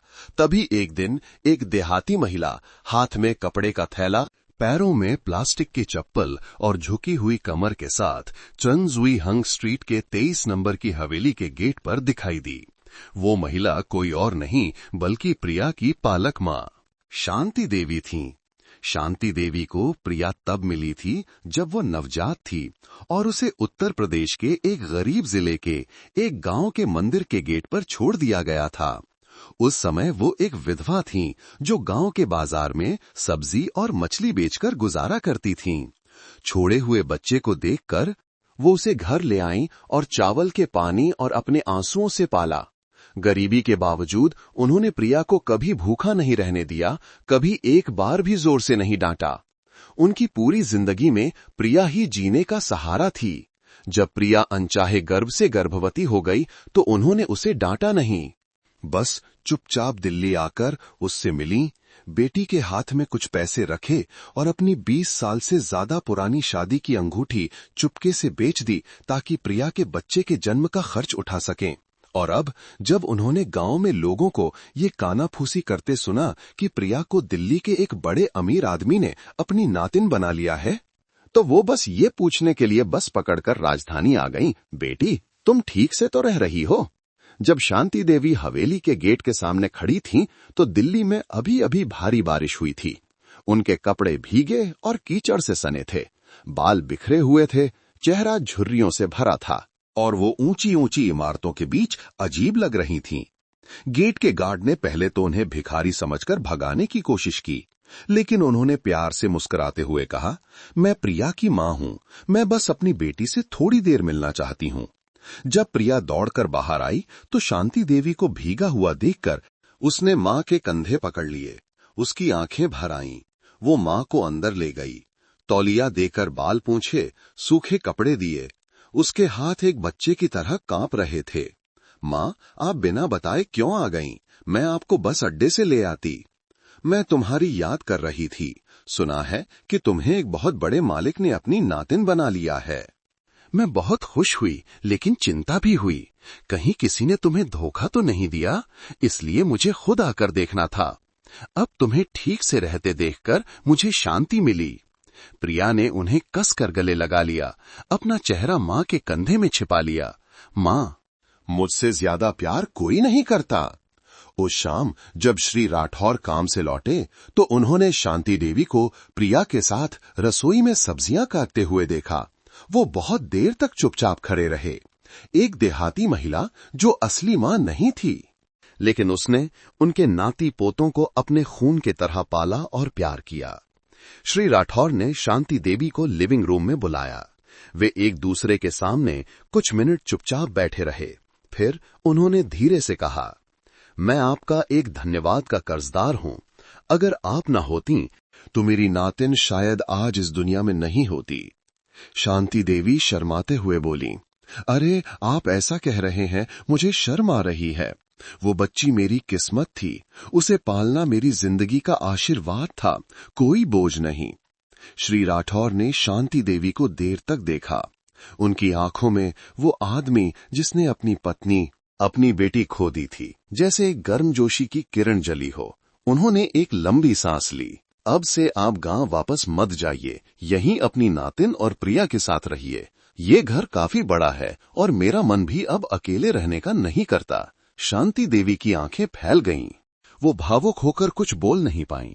दशकों से ठंडी पड़ी हवेली में आज पहली बार 3 पीढ़ियों की हंसी गूंज रही थी, श्री राठौर, प्रिया और सोनू। घर में सब लोग शांति देवी को नानी कहने लगे। वो शर्माते हुए मुस्कुराईं और बोलीं, बुढ़ापे में ये सुनकर बहुत अच्छा लगता है। शांति देवी की कहानी ने श्री राठौर को अपनी पूरी जिंदगी पर फिर से सोचने पर मजबूर कर दिया। एक महिला जिसका कोई खून का रिश्ता नहीं था, जिसे किसी पहचान की जरूरत नहीं थी, उसने अपनी पूरी जवानी बलिदान कर दी, गरीबी में जी, सिर्फ एक ऐसे बच्चे को पालने के लिए जिसे किसी ने फेंक दिया था। श्री राठौर जानते थे कि उनकी जिंदगी में बहुत नुकसान हुए थे, लेकिन आज शायद उन्होंने वे सबसे कीमती चीजें फिर से पाली थीं जिन्हें वो हमेशा के लिए खो चुका समझ बैठे थे। जून में दिल्ली की गर्मी झुलसा देने वाली थी, लेकिन दिल्ली के केंद्र में स्थित आकृति फैशंस कंपनी के मुख्यालय की इमारत में माहौल अलग था। इसलिए नहीं कि एयर कंडीशनर बहुत ठंडा चल रहा था, बल्कि इसलिए कि निदेशक मंडल ने सभी विभागों को एक तत्काल सूचना भेजी थी। सभी कर्मचारी कल सुबह 9 बजे 10वीं मंजिल के सभागार में अध्यक्ष की एक महत्वपूर्ण घोषणा के लिए उपस्थित हों। सूचना में यह स्पष्ट नहीं था कि मामला क्या है, लेकिन हर कोई अनुमान लगा रहा था कि अध्यक्ष 70 वर्ष के हो चुके हैं और अभी अभी 1 महीने लंबी बीमारी से उबरे हैं। बहुत संभव है कि वो सत्ता हस्तांतरण करने वाले हैं। शायद वो कंपनी अपने परिवार के किसी सदस्य को सौंप देंगे, लेकिन सुना है उनका कोई बेटा बेटी नहीं है, या फिर वो अपनी पालक नातिन प्रिया को सौंप देंगे। क्या बात कर रहे हो? एक 20 साल की लड़की, अकेली माँ जिसकी पढ़ाई भी पूरी नहीं हुई, वो इतनी बड़ी कंपनी कैसे चलाएगी? कानाफूसी फिर से शुरू हो गई। इस बार इसमें जिज्ञासा और छिपी हुई नाराजगी दोनों थी। जो लोग कंपनी के लिए 10 साल से ज्यादा समय से काम कर रहे थे, वे निराश महसूस कर रहे थे अगर उन्हें सच में एक नई लड़की के सामने सिर झुकाना पड़ा। अगली सुबह 10वीं मंजिल का सभागार खचाखच भरा हुआ था। हल्की पीली रोशनी मंच पर पड़ रही थी। बाईं ओर प्रबंधन की मेज थी और दाईं ओर एक बड़ी स्क्रीन पर आकृति फैशंस ब्रांड के उत्तराधिकारी की घोषणा समारोह लिखा हुआ था। ठीक 9 बजे श्री राठौर मंच पर आए।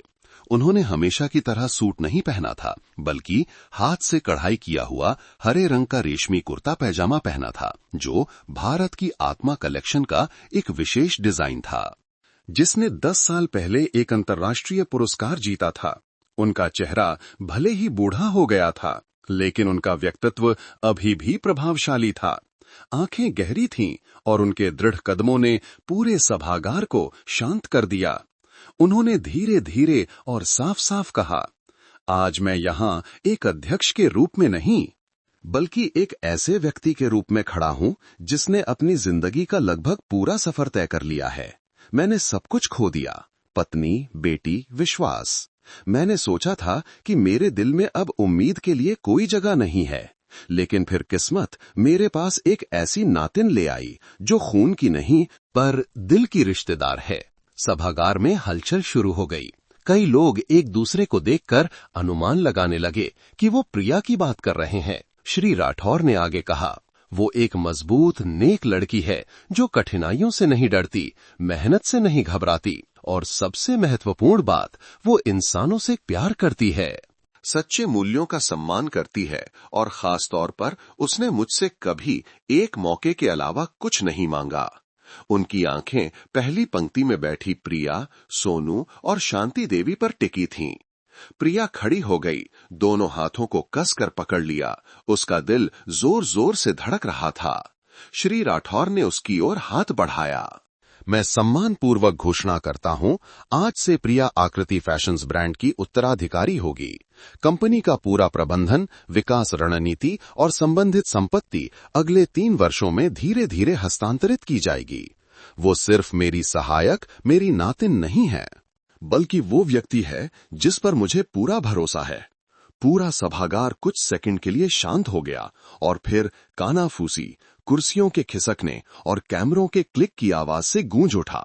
हैरान और अविश्वासी चेहरे।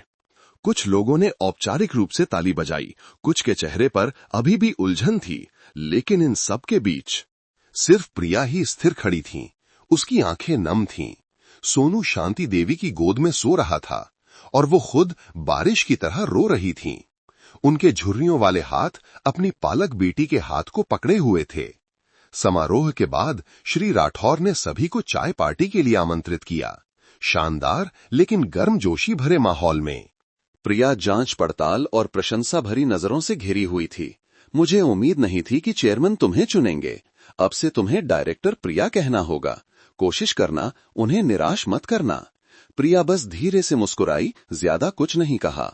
उसके दिल में ये शब्द बधाई भी थे और दबाव भी, लेकिन श्री राठौर की कोमल और उदार नजरें ही उसकी सबसे बड़ी ताकत थीं। वो जानती थी कि आज वो इस मुकाम पर इसलिए नहीं है क्योंकि वो सबसे अच्छी है, बल्कि इसलिए कि उसे प्यार और विश्वास के साथ यहाँ रखा गया है। और वो श्री राठौर, एकमात्र व्यक्ति जो उसे नातिन कहता है, को निराश नहीं करेगी।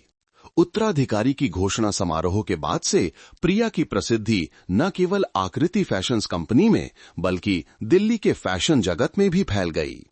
पार्टनर के साथ मुलाकातें, महत्वपूर्ण बैठकें और व्यावसायिक यात्राएं, प्रिया हमेशा श्री राठौर के साथ जाती, अब एक निजी सहायक के रूप में नहीं बल्कि चुने हुए व्यक्ति के रूप में। इस तेजी से हुए बदलाव ने आसपास के कई लोगों को हैरान कर दिया, लेकिन एक व्यक्ति से ज्यादा कोई हैरान नहीं था। श्रीमती मालिनी शर्मा, श्री राठौर की दिवंगत पत्नी की पुरानी दोस्त। वो महिला जो पिछले 10 सालों से बिना किसी पहचान के उनके साथ एक करीबी दोस्त के रूप में रही थीं। श्रीमती शर्मा एक चतुर महिला थीं, जो जल्दी सेवानिवृत्त होने से पहले कई सालों तक कंपनी की संचार निदेशक रही थीं। हालांकि वो प्रिया की तरह युवा और सुंदर नहीं थीं, लेकिन उनमें एक व्यक्तित्व, एक पृष्ठभूमि और व्यापक सामाजिक संबंध थे। इतने सालों से वो हमेशा श्री राठौर के साथ रही थीं। जब भी वो बीमार होते, उन्होंने उनकी पत्नी के अंतिम संस्कार का इंतजाम किया था और सबसे कठिन समय में उनका सहारा बनी थीं। श्रीमती शर्मा चुपचाप मानती थीं कि एक दिन श्री राठौर उनकी भक्ति को देखेंगे और शायद शादी न करें, लेकिन कम से कम उन्हें एक विशेष स्थान पर अपने पास रखेंगे। लेकिन अब क्या, एक 21 साल से कम उम्र की लड़की, गरीब पृष्ठभूमि से, जो कभी एक रेस्तोरां में वेट्रेस का काम करती थी और एक अकेली मां, अचानक उत्तराधिकारी बन गईं। श्रीमती शर्मा ने जो कुछ भी चुपचाप इंतजार किया था, वो सब व्यर्थ हो गया। उस शाम श्रीमती शर्मा बिना किसी अपॉइंटमेंट के श्री राठौर के कार्यालय में आईं। उनका चेहरा अभी भी अच्छी तरह से सजा हुआ था। बाल करीने से बने थे, कलाई पर मोतियों का कंगन था, लेकिन उनकी आंखें सामान्य से ज्यादा ठंडी थीं। मैं एक बात पूछने आई हूं। उनकी आवाज शांत थी, लेकिन हर शब्द चाकू की तरह तेज था। आपने उस लड़की को क्यों चुना? क्या इतने सालों से मैं ही आपको सबसे अच्छी तरह नहीं समझती थी? श्री राठौर ने फाइल से सिर उठाया। उन्होंने श्रीमती शर्मा को धीरे धीरे देखा। तुम वो व्यक्ति हो जिसका मैं सम्मान करता हूं और आभारी हूं, ये कभी नहीं बदलेगा। लेकिन प्रिया वो व्यक्ति है जिसके बारे में मुझे विश्वास है कि वो उस आदर्श को जारी रखने के लिए उपयुक्त है जिसे मैंने और मेरी पत्नी ने बनाया था। दोस्ती और उत्तराधिकार के बीच तुलना मत करो मालिनी। तो क्या आपको उससे प्यार है? श्रीमती शर्मा ने सीधे पूछा। उनके होंठ कांप रहे थे। उनके हाथ में चमड़े का पर्स कसकर पकड़ा हुआ था। मैं उस बच्ची को अपनी नातिन की तरह प्यार करता हूं। मैंने कभी कुछ और नहीं सोचा। तुम गलत मत समझो। श्रीमती शर्मा हंस पड़ी, लेकिन उनकी आंखों में आंसू थे। नातिन, एक अकेला आदमी, एक जवान लड़की जो एक ही घर में रहती है और अब पूरी कंपनी की मालिक है। आपको लगता है कि लोग विश्वास करेंगे? श्री राठौर ने जवाब नहीं दिया। वो समझ गए कि श्रीमती शर्मा सिर्फ प्रिया से नहीं बल्कि उन सभी चीजों से जल रही थीं जो शायद उनकी होती अगर उन्होंने कोई और रास्ता नहीं चुना होता। उस रात श्रीमती शर्मा सीधे घर नहीं गईं। वो उस हवेली के गेट के सामने अपनी कार में बैठी रहीं, जहां प्रिया श्री राठौर के साथ रहती थी, और पर्दे से आती रोशनी को चुपचाप देखती रहीं। फिर उन्होंने अपना फोन निकाला, एक पुराने परिचित का नंबर डायल किया जो कभी एक पत्रकार था और जिसने प्रसिद्ध लोगों के लिए कुछ स्कैंडल लिखे थे। मेरे पास एक कहानी है जिसमें आपको निश्चित रूप से दिलचस्पी होगी। एक लगभग 70 साल का बूढ़ा आदमी और उसकी 50 साल छोटी पालक नातिन एक ही घर में रहते हैं और अभी अभी एक पूरे समूह के मालिक बने हैं। आप मेरा मतलब समझ गए होंगे। दूसरी तरफ से एक हल्की हंसी आई। 2 दिन बाद एक गैर आधिकारिक समाचार वेबसाइट पर एक लेख छपा, पालक नातिन या युवा प्रेमिका, 70 वर्षीय फैशन टाइकून के सत्ता हस्तांतरण के पीछे का रहस्य। लेख में सीधे तौर पर नाम नहीं लिया गया था, लेकिन ये इतना संकेत देने वाला था कि जो कोई भी श्री राठौर और प्रिया की कहानी सुन चुका था वो आसानी से संबंध जोड़ सकता था। तुरंत ये जानकारी सोशल मीडिया पर तेजी से फैल गई। जहरीली टिप्पणियां आने लगीं। ये मत सोचो कि बूढ़े लोग लालची नहीं होते, प्यार और पैसा दोनों। आजकल ऐसी लड़कियां कम नहीं हैं। आकृति फैशंस का नाम जल्द ही आकृति कलंक हो जाएगा। प्रिया पार्टनर के साथ मीटिंग में थी जब उसका फोन लगातार बजने लगा। उसने इंटरनेट खोला और दोस्तों, यहां तक कि पुराने सहकर्मियों के भी ढेर सारे मैसेज और मिस्ड कॉल देखे। वो सन्न बैठी रह गई। श्री राठौर को भी उसी शाम खबर मिल गई। उन्हें गुस्सा नहीं आया, बस दुख हुआ। लेकिन जिस व्यक्ति के लिए वो सबसे ज्यादा चिंतित थे वो प्रिया थी। उस रात लिविंग रूम में सिर्फ श्री राठौर और प्रिया थे। शांति देवी सोनू को लेकर ऊपर सोने चली गई थीं। प्रिया सिर झुकाई बैठी थी, दोनों हाथों से अपनी ड्रेस को कसकर पकड़े हुए। उसकी आंखें लाल थीं। क्या मैंने आपको निराश किया? उसकी आवाज रुंधी हुई थी। श्री राठौर ने सिर हिलाया और अपना हाथ उसके कंधे पर रखा। जिंदगी में हमेशा ऐसे लोग होंगे जो तुम पर विश्वास नहीं करेंगे, तुम्हें नहीं समझेंगे, लेकिन उन्हें वो छीनने मत दो जिसके तुम हकदार हो। लेकिन अगर वे बोलते रहे, अगर कंपनी की प्रतिष्ठा मेरी वजह से खराब हुई, तो हम अपने काम से साबित करेंगे। सफाई मत दो, डरो मत। मैं यहां हूं। पहली बार प्रिया ने देखा कि श्री राठौर ने उसका हाथ कसकर पकड़ा है। वो हाथ भले ही समय के साथ झुर्रियों वाला था, लेकिन गर्म और बहुत मजबूत था। वो जानती थी कि वो सिर्फ उसके संरक्षक नहीं थे, वो उसके लिए एक सहारा थे। उस दुर्भावनापूर्ण लेख के एक वेबसाइट पर छपने के 3 दिन बीत चुके थे, लेकिन उसका असर अभी कम नहीं हुआ था। प्रिया का नाम, जो पहले कंपनी के भीतर जाना जाता था, अचानक एक ऐसी सुंदर महिला के रूप में सामने आया जिसका कोई सम्मान नहीं था। एक अकेली मां जिसने प्यार का नाटक करके अपनी जिंदगी बदली। आकृति फैशंस कंपनी में माहौल स्पष्ट रूप से तनावपूर्ण हो गया था। जब भी प्रिया गुजरती, हर नजर में संदेह और पीठ पीछे कानाफूसी होती। जो गार्ड हमेशा मुस्कुराता था, वो भी बस औपचारिक रूप से सिर झुकाता। यहां तक कि कुछ करीबी सहकर्मियों ने भी दूरी बना ली थी। मुझे पता है तुम अच्छी हो प्रिया, लेकिन अब हमारे साथ बाहर मीटिंग में मत आया करो, ध्यान आकर्षित करने से बचो। डिजाइन टीम की प्रमुख बहन जी की इस बात ने प्रिया का दिल तोड़ दिया। वो बेमन से मुस्कुराई, सिर हिलाया और चुपचाप अपने चलना कक्ष में चली गई। उस रात प्रिया हवेली की छत पर अकेली बैठी थी। जुलाई का आसमान भूरे बादलों से ढका था। नीचे दिल्ली अभी भी रोशन थी, लेकिन उसके दिल में अंधेरा था। उसे गुस्सा नहीं था, न ही कोई शिकायत। लेकिन वो जानती थी कि अगर उसने कुछ नहीं किया तो उसकी सारी मेहनत बर्बाद हो जाएगी। उसने अपनी सबसे अच्छी दोस्त लीना को फोन किया, जो स्कूल के दिनों से उसकी दोस्त थी और अब दिल्ली के एक प्रतिष्ठित अखबार में पत्रकार थी। दीदी, मेरी मदद करो, एक लेख लिखने में। कोई सफाई नहीं, कोई शिकायत नहीं, सिर्फ सच, लेकिन बहुत सम्मानजनक और गरिमापूर्ण तरीके से। ये मामला बहुत गंभीर है प्रिया, क्या तुम पक्का हो? मैं पक्का हूं, और मैं सिर्फ अपनी प्रतिष्ठा साफ नहीं करना चाहती, बल्कि सबको ये दिखाना चाहती हूं कि हर युवा सुंदर अकेली मां जो किसी अमीर आदमी के साथ रहती है, वो अपने शरीर से अपनी जिंदगी नहीं बदलती। प्रिया की आवाज शांत और चट्टान की तरह दृढ़ थी। लीना कुछ सेकंड चुप रही और फिर एक लंबी सांस ली। ठीक है, मैं तुम्हारी मदद करूंगी।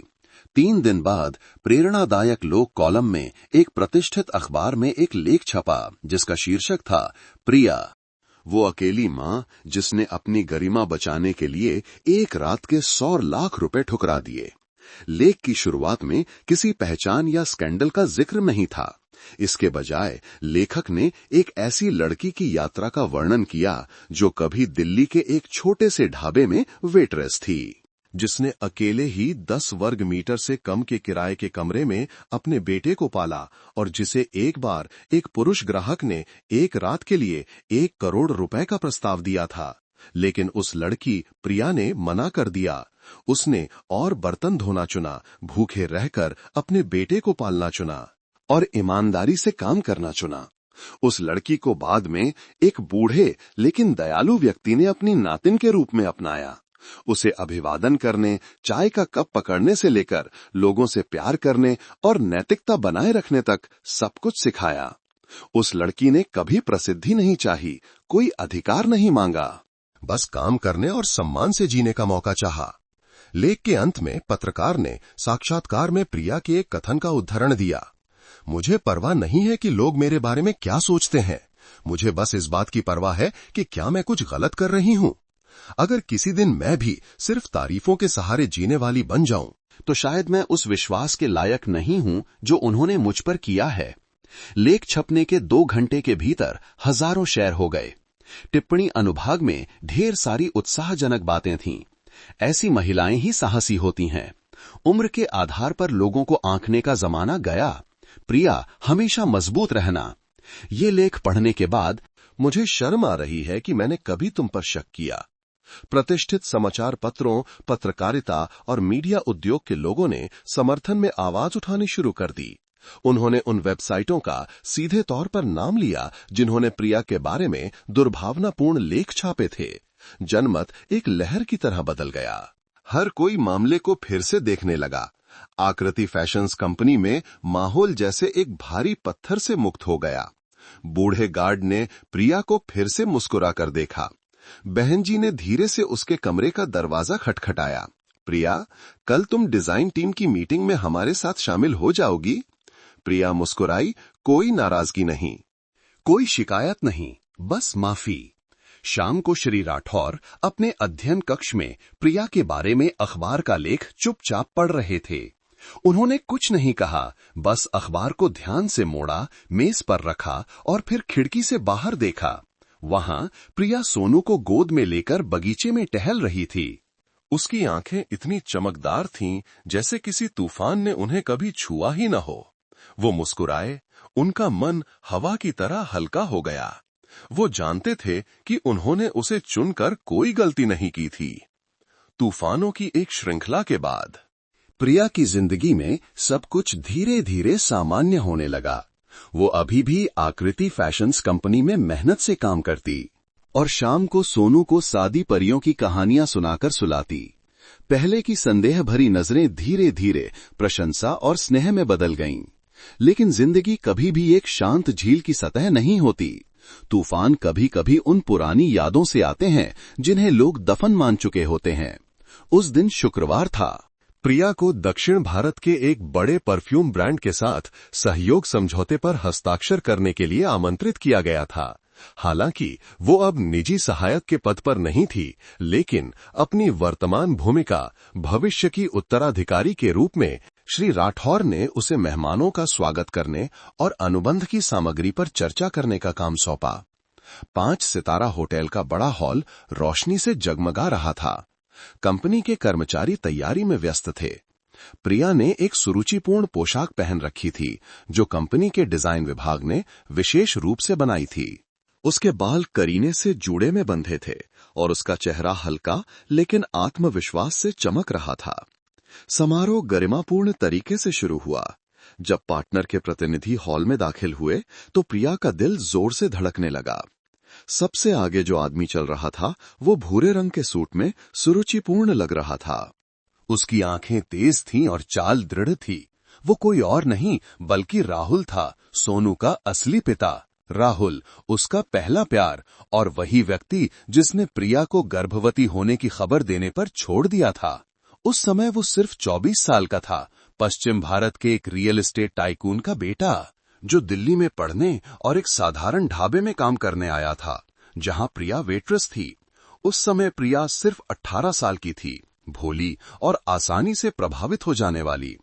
राहुल परिपक्व, जानकार, पढ़ा लिखा और मीठी बातें करना जानता था। प्रिया ने उसे अपनी पूरी मासूमियत से प्यार किया, बिना किसी हिचकिचाहट के। जब तक कि अनचाहे गर्भ ने सब कुछ बर्बाद नहीं कर दिया, राहुल ने बच्चे को स्वीकार नहीं किया। उसके परिवार ने इसका कड़ा विरोध किया और एक ही रात में जिस आदमी पर प्रिया भरोसा करती थी वो उसकी जिंदगी से बिना कुछ कहे गायब हो गया। उसने लगभग 2 साल तक अकेले सोनू को पाला। सबसे कठिन दिनों से गुजरी बिना एक बार भी राहुल का नाम लिए।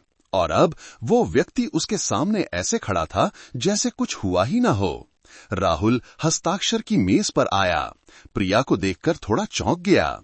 एक सेकंड के लिए उसका चेहरा उलझन में था, फिर उसने जल्दी से अपनी शांति वापस पा ली। उसने हाथ आगे बढ़ाया और एक औपचारिक मुस्कान के साथ कहा, बहुत समय बाद मिले, तुम ठीक तो हो? प्रिया खड़ी हुई। उसकी आंखों में अब पहले जैसा डर नहीं था। उसने हाथ मिलाया और दृढ़ता से कहा, धन्यवाद, मैं बहुत अच्छी हूं और मेरा बेटा भी। ये वाक्य राहुल के नकाब को भेद गया।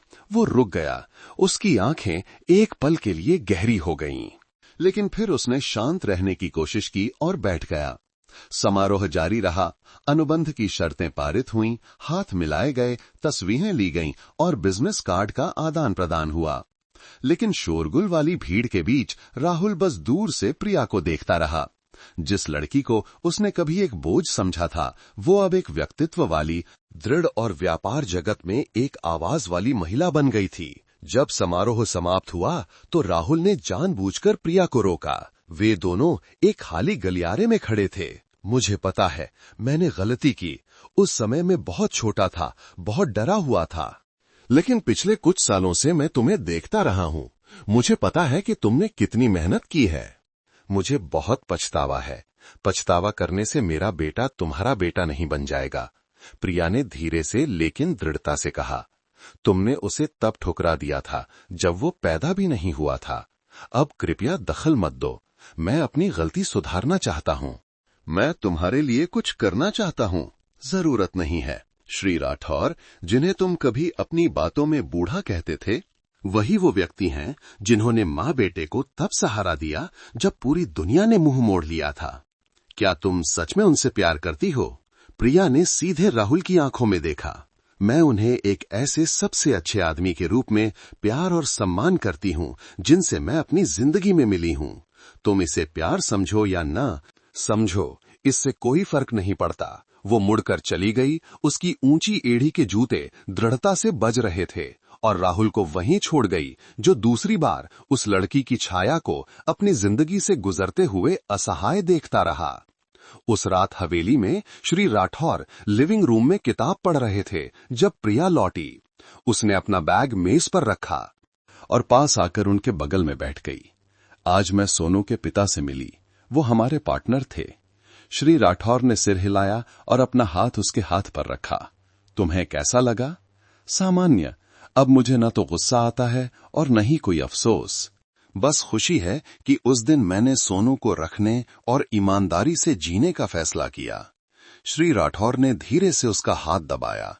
उनकी आंखें शांत लेकिन स्नेह से भरी थीं। तुम दिन ब दिन अपनी मां की तरह होती जा रही हो, मजबूत लेकिन दयालु। दादा नातिन कुछ देर चुपचाप बैठे रहे। बाहर सोनू शांति देवी की गोद में खिलखिला रहा था। उसकी आंखें इतनी साफ थीं जैसे उसने कभी कोई दर्द न देखा हो। एक पुराना अध्याय बंद हो गया था और एक नया अध्याय एक ऐसे परिवार के लिए खुल रहा था जिसका कोई खून का रिश्ता नहीं था, लेकिन जो प्यार से भरा था। उस रात सोनू के असली पिता राहुल से उस भाग्यपूर्ण मुलाकात के बाद प्रिया देर तक सो नहीं पाई। वो दूसरी मंजिल की बालकनी में गई, जहां सफेद ऑर्किड का एक गमला था जिसे श्री राठौर हर दिन सींचते थे। ऑर्किड के फूल हवा में धीरे धीरे हिल रहे थे। एक हल्की, शुद्ध और उदास खुशबू बिखेर रहे थे। प्रिया को लगा कि उसका मन हल्का हो गया है, लेकिन उसके दिल में कहीं न कहीं एक खालीपन अभी भी था। उसने कभी अपने असली पिता का चेहरा नहीं देखा था। मां की मृत्यु तब हो गई थी जब प्रिया सिर्फ 14 साल की थी। उसके बाद के सालों में वो पारिवारिक स्नेह की कमी में बढ़ी हुई अकेले ही सब कुछ सहती रही, जब तक कि सोनू का जन्म नहीं हुआ और फिर वो श्री राठौर से मिली। लेकिन हाल ही में जितना वो श्री राठौर के करीब रहती, जितना उनकी स्नेह और सम्मान भरी बातें सुनती, प्रिया को कुछ ऐसा महसूस होता जो सामान्य पारिवारिक स्नेह से भी ज्यादा अपना था। कुछ दिनों बाद जब वो तीसरी मंजिल के स्टोर रूम को शरद शीतकालीन कलेक्शन के ट्रायल रूम के लिए जगह बनाने के लिए साफ कर रही थी, तो प्रिया और नौकरानी को धूल से ढका एक पुराना लकड़ी का बक्सा मिला, जिसके ढक्कन पर हाथ से लिखा एक धुंधला सा वाक्य था, एक ऐसी बेटी के लिए जो कभी नहीं जान पाई कि उसे प्यार किया गया। उत्सुकतावश प्रिया ने धीरे से उसे खोला। अंदर सावधानी से लिखे गए हस्तलिखित पत्र थे। एक पुरुष की साफ सुथरी लेकिन भावुक लिखावट। हर पत्र पर प्राप्तकर्ता का नाम न्गुएन थी किम जुंग लिखा था, जो प्रिया की असली मां थीं। उसके हाथ कांप रहे थे। उसने जल्दी से एक पीला पड़ चुका पत्र खोला। उसकी सामग्री ने उसका दिल जैसे निचोड़ दिया। डंग, मुझे माफ कर देना कि उस साल तुम्हारे साथ रहने की हिम्मत नहीं जुटा पाया। जब तुमने मुझे गर्भवती होने की खबर दी तो मैं घबरा गया और एक कायर की तरह भाग गया, लेकिन हर गुजरते दिन के साथ मैं हमेशा तुम्हारे और बच्चे के बारे में सोचता रहा। मैं बस दूर से तुम माँ बेटी को देख सकता था। मुझे पता है कि तुम मुझे कभी माफ नहीं करोगी, लेकिन अगर किसी दिन हमारी बेटी बड़ी होकर मुझसे मिले तो कृपया उसे समझाना, मैंने कभी उसकी मां से प्यार करना नहीं छोड़ा। जितना वो पढ़ती गई, शब्द उतने ही स्पष्ट होते गए जैसे कोई कान में फुसफुसा रहा हो। प्रिया रो पड़ी। वे सारे पत्र श्री राठौर के थे। शाम को जब श्री राठौर अपने अध्ययन कक्ष में अखबार पढ़ रहे थे तो प्रिया पत्रों का बक्सा लेकर आई और उनके सामने रख दिया। बिना एक शब्द कहे उन्होंने उसे देखा और फिर सन्न रह गए। 1 मिनट से ज्यादा समय बीत गया। तब उन्होंने ऊपर देखा। उनकी आंखें धीरे धीरे थकी हुई थीं। तुमने सब पढ़ लिया? मैंने पढ़ा और मुझे पता है कि मेरी मां आपसे प्यार करती थीं। श्री राठौर ने सिर हिलाया। उनकी आंखें नम थीं। उस साल तुम्हारी मां शिक्षा में अंतिम वर्ष की छात्रा थीं और मैं अभी अभी फैशन कंपनी शुरू कर रहा था। 40 साल का, तलाकशुदा और दोबारा प्यार करने से डरता था। लेकिन डुंग मेरे अंधेरे दिनों में रोशनी थी। तुम्हारी मां युवा, शांत और दयालु थी। मैंने अपनी जिंदगी में एक बार गलती की और उसकी कीमत मुझे ये चुकानी पड़ी कि मैं पिता नहीं बन सका। प्रिया चुप रही। उसका दिल रुंधे गले से कांप रहा था।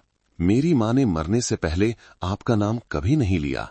शायद वो गुस्सा थीं, लेकिन ये भी हो सकता है वो चाहती थीं कि मैं किसी पर निर्भर हुए बिना अपनी जिंदगी जीऊं। श्री राठौर ने धीरे से सिर हिलाया। उनकी आवाज भर्रा गई थी। मुझे तुम्हारी मां की मृत्यु की खबर तब मिली जब मैंने शोक संदेश पढ़ा और मैं उस जगह गया जहां तुम काम करती थी, लेकिन बस दूर से देखने की हिम्मत कर सका। तुम्हें घर लाने का मेरा फैसला दया की वजह से नहीं था, बल्कि इसलिए था कि मैं तुम्हारी मां का कर्जदार था। एक ऐसी महिला का कर्जदार जिसने मुझसे खुद से ज्यादा प्यार किया और बाद में तुम्हारे लिए मेरा सच्चा स्नेह भी था। प्रिया रो पड़ी। वो नीचे झुकी और उनका हाथ पकड़ लिया। तो क्या मैं आपको पिता कह सकती हूं? श्री राठौर कांप उठे। उनके गालों पर आंसू बहने लगे। यही तो मैं पूरी जिंदगी चाहता था। वे दोनों शाम की धूप से गर्म कमरे में एक दूसरे को गले लगाए हुए थे। खिड़की के बाहर दिल्ली का आसमान साफ था। सफेद ऑर्किड के गुच्छे हवा में ऐसे हिल रहे थे जैसे मुस्कुरा रहे हों। उस पल से प्रिया समझ गई कि जिंदगी में कुछ रिश्ते ऐसे होते हैं जिन्हें सही समय पर नाम नहीं दिया जा सकता, लेकिन अगर आप जीवित हैं, प्यार करते हैं और इंसान बने रहते हैं तो गलती सुधारने का मौका हमेशा होता है। श्री राठौर का उसके लिए प्यार सिर्फ एक पुरुष का एक महिला के लिए प्यार नहीं था, बल्कि एक ऐसे पिता का महान स्नेह था जो कभी गलती कर चुका था और अब पूरे दिल से प्रायश्चित करने की कोशिश कर रहा था। उस भावुक बातचीत के बाद प्रिया और श्री राठौर के बीच का रिश्ता एक नए अध्याय में प्रवेश कर गया। अब कोई झिझक नहीं थी, कोई औपचारिकता नहीं थी। वो उन्हें प्यार और ईमानदारी से पिता कहने लगी। उन्होंने भी उसे उन सभी प्यार से नवाजा जो दशकों से दबा हुआ था। लेकिन स्नेह ही एकमात्र चीज नहीं थी जो प्रिया को मिली। श्री राठौर ने लंबे समय तक देखने के बाद प्रिया को एक ऐसी जिम्मेदारी सौंपने का फैसला किया जो आकृति फैशंस कंपनी में पहले किसी को नहीं दी गई थी। शीतकालीन फैशन परियोजना का संचालन करने का अधिकार, जो साल के 3 सबसे बड़े कलेक्शन में से एक था और कंपनी की प्रतिष्ठा और राजस्व को सीधे प्रभावित करता था। शरद ऋतु की एक सुबह जब दिल्ली की सड़कों पर ठंडी हवा बहने लगी, प्रिया को निदेशक मंडल की बैठक में बुलाया गया। सफेद कपड़े से ढकी लंबी मेज पर दर्जनों आंखें उस पर टिकी थीं, जिसमें श्रीमती शर्मा की तेज नजरें, विभाग प्रमुख तुषार का संदेह, सचिव माया की झिझक और श्री राठौर की उम्मीदों से भरी आंखें भी थीं। श्री राठौर ने धीरे धीरे घोषणा की, आज से मैं आधिकारिक तौर पर प्रिया को, जिसे आप सभी अच्छी तरह से जानते हैं, इस साल के शीतकालीन कलेक्शन को लागू करने का पूरा अधिकार सौंपता हूं। सभी निर्णय उसके होंगे। सभी विभागों की जिम्मेदारी सहयोग और समर्थन करना है। कमरे में कानाफूसी की एक लहर दौड़ गई। हालांकि प्रिया ने कई बार डिजाइन में सहायता करके अपनी क्षमता साबित की थी। हालांकि उसने अपने विनम्र व्यवहार से कर्मचारियों के बिलों में एक निश्चित जगह बना ली थी, लेकिन कई लोगों के लिए वो अभी भी एक युवा लड़की थी और कभी एक अकेली मां थी। श्रीमती शर्मा धीरे से मुस्कुराईं। उनकी आवाज अभी भी नरम थी, लेकिन कड़वाहट छिपी नहीं थी। श्री राठौर, शीतकालीन परियोजना एक रणनीतिक परियोजना है। इसे एक ऐसे व्यक्ति को सौंपना जिसने कभी बड़े पैमाने पर प्रबंधन नहीं किया और कॉलेज से स्नातक भी नहीं है, क्या ये बहुत जोखिम भरा नहीं है? श्री राठौर गुस्सा नहीं हुए, वो बस धीरे से मुस्कुराए। आपको संदेह करने का अधिकार है, लेकिन मुझे कोशिश करने का अधिकार है। ये आकृति फैशंस मैंने बनाया है। अगर ये विफल होता है तो मैं जिम्मेदारी लूंगा, और अगर ये सफल होता है तो मुझे विश्वास है कि हम में से किसी के पास इस लड़की को नकारने का कोई कारण नहीं होगा। बैठक के बाद प्रिया अपने चलशा कक्ष में लौटी। उसका मन बेचैन था। वो खुश नहीं हो सकती थी, क्योंकि वो जानती थी कि अपने पिता का विश्वास पाने के लिए उसे अपनी पूरी जवानी दांव पर लगानी पड़ी थी। लेकिन इसे बनाए रखने के लिए उसे पहले से कहीं ज्यादा मजबूत होने की जरूरत थी। उस रात वो देर रात तक परियोजना योजना लिखती रहीं। हर पंक्ति एक विचार थी, हर चुनाव एक सोचा समझा कदम था। उसे सिर्फ डिजाइन नहीं बनाना था, उसे प्रगति, सामग्री, संचार, वितरकों के साथ समन्वय और पार्टनर के साथ काम करना भी नियंत्रित करना था। परियोजना को लॉन्च होने में सिर्फ 2 महीने बचे थे, एक बड़ी योजना के लिए बहुत कम समय। उसके बाद के दिन प्रिया के रूपांतरण के दिन थे। वो अब एक लहराती ड्रेस में कोमल और शांत नहीं थीं, बल्कि एक साफ सुथरे ऑफिस सूट में, ऊंचे जूड़े में और बैठकों में स्पष्ट और तेज बोलती थी। वो सीधे सिलाई कारखाने में जाकर हर कपड़े के नमूने की जांच करती, हर कारीगर से बात करती। वो डिजाइन विभाग के साथ बहस करती, हर सिलाई और धागे पर सुझाव देती।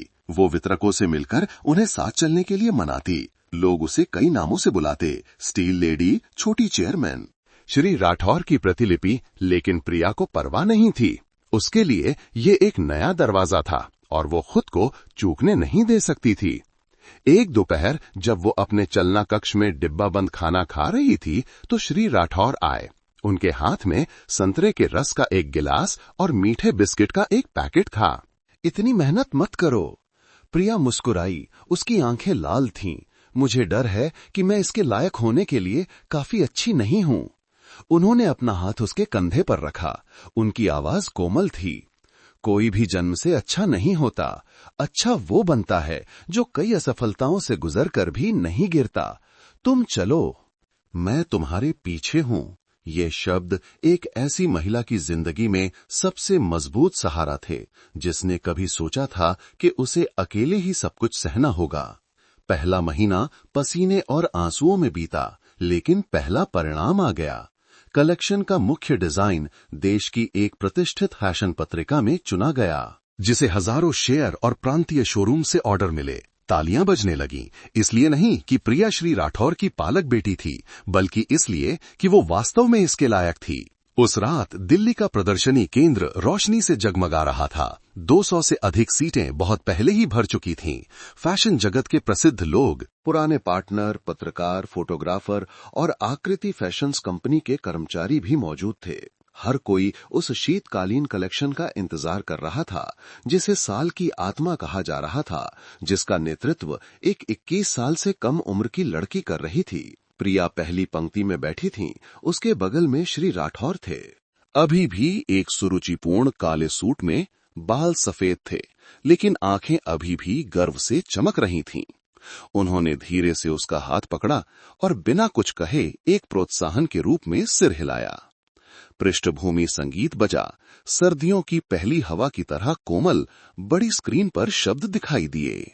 पुनर्जन्म, आशा और साहस का एक डिजाइन। एक एक करके मॉडल बाहर आए, मोटे फैशनेबल कपड़े पहने हुए, जो ऊनी स्कार्फ और कोट से प्रेरित थे, लेकिन फिर भी कोमलता और स्त्रीत्व बनाए हुए थे।